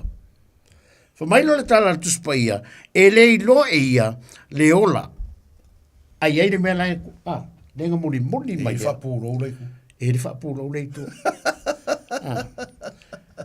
A o le toa sā o le atua. A o le toa sā o le atua. O lo tu mau lava iona lunga. O lunga foi pe a fai o kere kalia inga. Pe a fai ele i fai asa o whirwhiringa. Pe a fai ole, o leo ke wha longo i le pōringe, a laila aunga aku le upule a lau ke wha longo mai le pōringe. E ka kaulanga whai sa o whiriwhiringa wa, a whai o kele taria ina le alo lea. Ele, o kele o wha kua i le upu, e kusa ma le upu a le atu. A leo au wha longo i le pōringe. O lona winga, e le ma whai alanga, o ke moe a lai ai. E kukua i lunga. Langa o le upu le whai mai, e leo sesi. Makau kia. Fa mai a o le ko sa o le atua e ku mau o lo tu mau lava e le upunga ku mau nga ya tu mau lo winga le rose ai o le fai ngofie patia ai ma fai nga ruese e ma fai e ma fai nga ruese le upule o le to sa pe a fai e kele manga oi ai o nga paua leo le awala le ke whalong le ta watu le pole nei o na pau leo le awala ke whaia o nga ese leo le mele o lo whatua tua i le alo paua leo la o tala tu spaia e sa unga lapati a le se whatua tua o le kala le kuspaia e le mawhai fia mai le e le mawhai ai sia le ngai oi maunga i le whatua tua Savali kai le maunga. E savali le maunga i le whaatutua. Po le ale mea whaingata. E whaingo fia mea uma i le atua. Pe a whai e ke whakua kua. Aisea, ale mai tu spaia. Ale aise whaatua tua. E le ma whai o na fia mai le atua. Aisea, langa i ka kaule so se tangata. E alu le atua. So se tangata e alu waku i le akua. Ona tali tonu. O lai soifua. Lo soifua le tu. Manga ia. Ai fai mai le tala le tuspaia. Ia le. E pelu. O ia foi lea. Na te tauia. O lea le taui. Amen. Le ola i whaavavau. Manga ia kau. Le taui lea o lea. O le ola. E whaavavau. E ke maua ia tei. E ke maua ina ua e whaatua tua. O le awala lea ma le kua inga o le tua inga awala lea e ke maua i le wha moe moe lea o lou wha atua tua i le alo o le atua mai le whaingofie le wa kako wha longo a o le e le wha atua tua i le alo e makua i le aia ma se avangoa e i loa i e ia le mele Le ola e whawawau. A ngā pau leo le awala, o le mea ngā kei loa, o le toa sa. Kosa. Ke manga o ke fia I loa pēr ngei mea ia so umalo soifua. O lewa tātou whaalongo. O lewa tātou whaalongo I le pōle nei, a lewa a langa le upu. Paua lea, whātua-tua. Whātua-tua. O le tangata whātua-tua, ma le tangata le whātua-tua. Le whantangangang le, o nei loa I le inga, o le ese esenga. O le tangata au auna ma le tangata le au auna. O ngai loa I foi lei, o le tangata whātua-tua, ma le tangata le whātua-tua. Whabewhenga I loa, o le tangata le whātua-tua, e o na lunga o le tosa. Amen. Ai leo le alofa tuno. Roisalo. O le tangata whātua-tua, whamaile tāna tuspaia, wa ia te ia, o le ola, e whawawau. Māngai. Ia kau mati. E le koe kau wha. E le to e tau whailo le tau. A leo kako whaalongolongo le pōnei. O le tau I leo le tangata wha-tua-tua. Mai le ione e tolu wha masuma le ongo. Wha mai e. So se tasi e wha-tua-tua I le alo. E le whano. E le whango. E le whango le nā tangata. Ai maua ia o le ola I whawawau. Sorry. Aftai le tualanga upu nei po. A langa le upu a le tua o le ola I whawawau. Le ola I maua ia ke riso. O le ola I whawawau, o le ola I maua I le alo o Yesu ke riso. Makau kia le mamana o le suafa. Praise God, yes. Tau kia le mana I le suafa. Amene. A le paua lea po le mana lea o le suafa lea o Yesu. Lea kako ke maua I le ola, pe a kako manga ngao ia Yesu. Amen. O le kaimia kako ke kalia mawhaatanga Yesu ia kako. Ia. Mo kako wavango I le ola. Amen. Walu ese la le mea lea I o kako runga o le kosa. Walu fisili o la le mea lo ese le kosa. E lo ese nga wa e kalia Yesu. Amen. Praise the Lord. Nale mai loai, ale fe mal kuspaia. Wale ko ia se fa sala ye o ya keriso. Mai o ele sava vali kingo ai la leanga. Amen. O kai mi umala ke sa vali e lo soifuanga wa e maua keriso e ka kaunga e soifua e pe o keriso ka kaunga e ola ile nganga ai se langa o fanga o le tua e ola ile nganga e kai ile nganga o le tua. Praise the Lord. Kai inga le nganga o le atua. Me langa fa me kuspaia. O ele le kingo ai la le nganga. Ia. A usavali o o kanga ko kingo. A o nga luenga o kinga lu ai malo fa ko malo ma fau e ka kaunga o wola ile nganga. Yes. Amen. Ai sia. Praise God. Ia ve ese ile a. Kosa. Amen. No winga aka ko o sisi upu fa ngofi. Ia. A foi e misi e sumro olanga. O ke felo lua ia marko sa yo lunga. O ke moe marko sa. Yes. O ke fainga luenga marko sa. O ke fa aisa ale fe marko spa ia fe me kumau. Ia. Mai a or ko sa o le tu e kumau yonga lunga. Ele ero ese. Ia.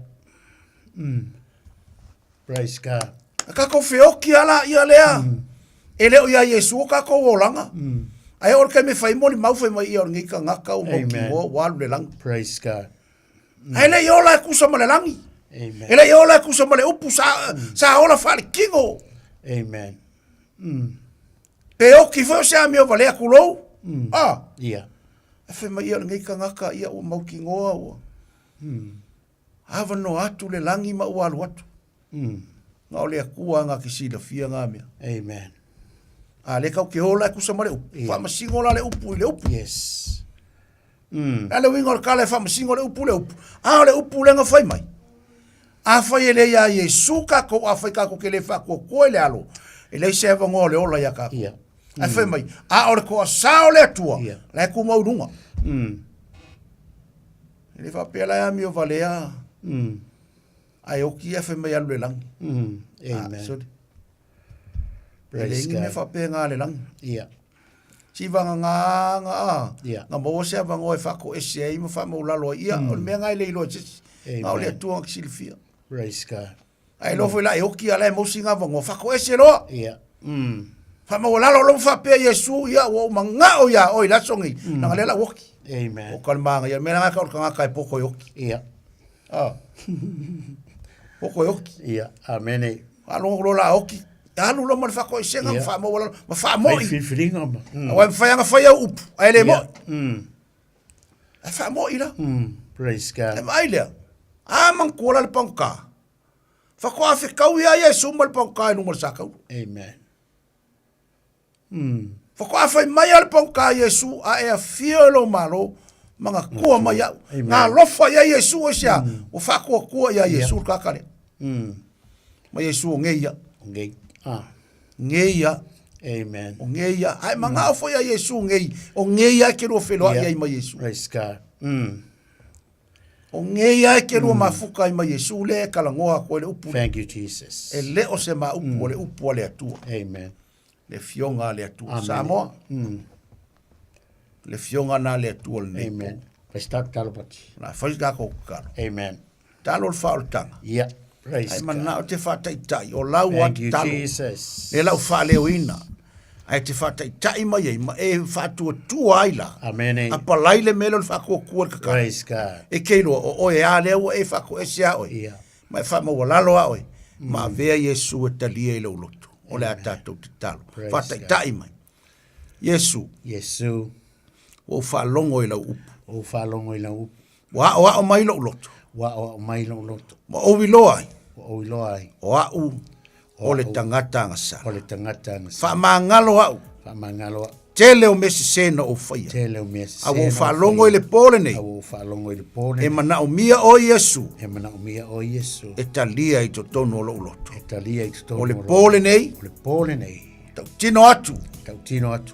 o vea o Yesu O vea o Yesu. fai mali Mali i. fai mafaola Mafaola. fai matupu Fai matu. i lo uolanga I lo uola. fa mangalo mai au Fa mangalo mai a. fa fitai Yesu Fa fita Yesu. ona o lau upu Ona o lau upu. Yesu le pole ni wa Yesu sila le pole fia nei, loto wa uma sila fia loto uma. te ngata ua atu ia Praise te God. Thank you, Jesus. talo fa manuia al o mato o tunu o fa Amen. fonga mai Hallelujah. la to o talia o e te sila fia loto uma Praise God. e anga le leima ia e fa manuia i se Thank you, loto i le Jesus. pole nei e Hallelujah. ala i lau upu fa manuia si o mato malo Thank you, samo Jesus. Fa fitai. ona tai tai fa manuia Fitai. a me Tai tupu Yesu i matou lau te upu le matou nei te po. loe tupu mo lo matou le Fo le lei inga ia te o. a fai matou te talia o Yesu i o matou Praise loto God. fa manuia nei le tio la au na fo Thank you, tiute Jesus. Yes. fa manuia le nei po le pulenga fa manuia Praise God. nuia le nei fiafi o ma ngā luenga le tangata Praise God. au na le au ngā ma le whatau waa i mau Thank you, Jesus. pa mo walalo i au luma fa ma ngalo mai Thank you, Jesus. i le nei po e ala i le suafa pele Amen. o Yesu Thank you, Lord. sa uni fo atu ia inga Thank kava you, mai lo Jesus. toto ma leo mai fa tai Yesu ona o lau upu Praise God. ia vi ia lo suafa e fa vavau Praise God. fa vavau la amen Amen. Praise God. Ia sambo. Ole tātou por kalame na nefiaf. Ia le li e tu sa mana na upu mana fua. Pai le upu le tu whamurianga i lau tau fina ngalo. Ia e maise fo i maha ua ni nefiafi. Ia ole whamanatu. Whai tātou lotu i ewantaio numela ole. Ewantaio le ono sumleiva ngumela ole kakufasa. Ongo sumleiva le ngumela ole kakufasa i Rose Bank Road i Avondale. I le mamawa mamori ngai lunga mga whangai ngā konga ngai Avondale. Ngai lalo mai o PSC ngai ngai Avondale. Ia le mga ngai whakifa mai i lalo e maua at whansa. Ai a whai e eisa loko e kia lui. Sori, alu loko ko anga de loko. Ma kua whai wha le leilo o langa ni ngā loko ko anga makari kongu leo kako wha longononga di upu. Ai a whai ola utala noa atu e wha te tau le tangata e leise loko. O alu iai. Ia o lalai whai kako saunga. Ngā e lua loko leo koe a maka kako loko le. Nei tau sanga le o koe alu le sauninga le fiafi ma le sauninga le tai au. O le afore malu le tai au. Ia o le afore whai le fiafi. Ia mana fo ki fia vidi mai. Ia o lua lua. Tasiri mawha. Amen. O lua o. O lua lua. Tasiri mawha. O lua lua. Ia, tātou, whenua. Ia, lea pe a whai ke mga ke whiawiri mai. Ia, le se loku, ia ngā wo kalanga ku nefia fi ono sofa i supati. Wha leo lau telefoni Ia, ma. o le numero fitu Mason Avenue i Otahuhu. Numero fitu Mason Avenue o Otahuhu. O lo whai ele lotu i nā i le numero fitu o Mason. Ia, o le tae au le afoleiva le anga sa. Le fiafi o le lima. Praise God. Taimi o tātou sauninga. A le eise lotu. E ke laka laka. Ai fia wha longo longo foi le upo le atua. I le wha sa. Su atu tala atua au. Tātou whilo. Ia i le asu sa. I le fiafi. Ma le tae au. E lua tātou sauninga i asu sa. Ia se wanga nā fo e ni swinga. Ia e fola lava. Ai o le asu sa nei. Ia o le afole iwa le aunga sa a mata. O le fiafi, o le tā, o le lima. Praise God. Ia, tala atu au, fio atu, tatou mafuta, ono o Yesu malana upu. Pa mangalo mai foi au na lipo. Amene. Le ase pati o sala, le tauta mali i lau whaafonga le matara noa. Ia e wha malulu atu. Amen. O lo mo moli le upu le atua. Praise God. Wha maon. Le anga yo malunga o tatou. Ia. Ia toto le au whanongolongo. Ia. Pe a whai e se me ngā kia. Amene. Ai leo nā tia le upu. Ma ua, ma toto le tātou au whaafonga. Ai wha malulu atu, a salauta tonu tai. Asu atu vai malui poenga. Ia male malu le au whaafonga le po. Vi ia Yesu, God bless. Samoa, ia manuia tō whanga le nei po ona sofa Yesu, soi foia ma ia manuia.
Sifonga matango fio sunga ya Sam Tifanua manisi na fantunga mo tatou. Awani faya lo loto ya malitato ni wilisi le na pio na yai. Nei vai ngole a fiafi ya matato wa Portkalabe. Tawulunga tuaile tautua ana auna fafiagainga. Pasta Ropati Utumapu. Lengata foile pasta Tavita Levuka. Malitato Portkalabe o le taimi o le filfilinga. Ngaleile tua ili tatu tinu angale foile tua le tali watu ana auna ya I mota malawa ya faftai fo I mole fa mano lo simai ili tatu Portkalabe le ne ya fiafi manuia mano longo le nei po ya mai se foile aso mano loa tayao mako I faisau fa faisau mano longa fa polo fesa ili aso tayao ya saunia tu foile le tawulungo fa mngalwenga ili aso foile fa nga solo tua ili fa ungo le nei yaso fa mangalo se fa matalanga o le tau tamali falu le tu lo filngalo fa mangalo mai le tu ona sau si frua se frua tanto le so foile ile lo fa marangale le o le tu fa soi foia Yesu ke miso na sauria le tongi ona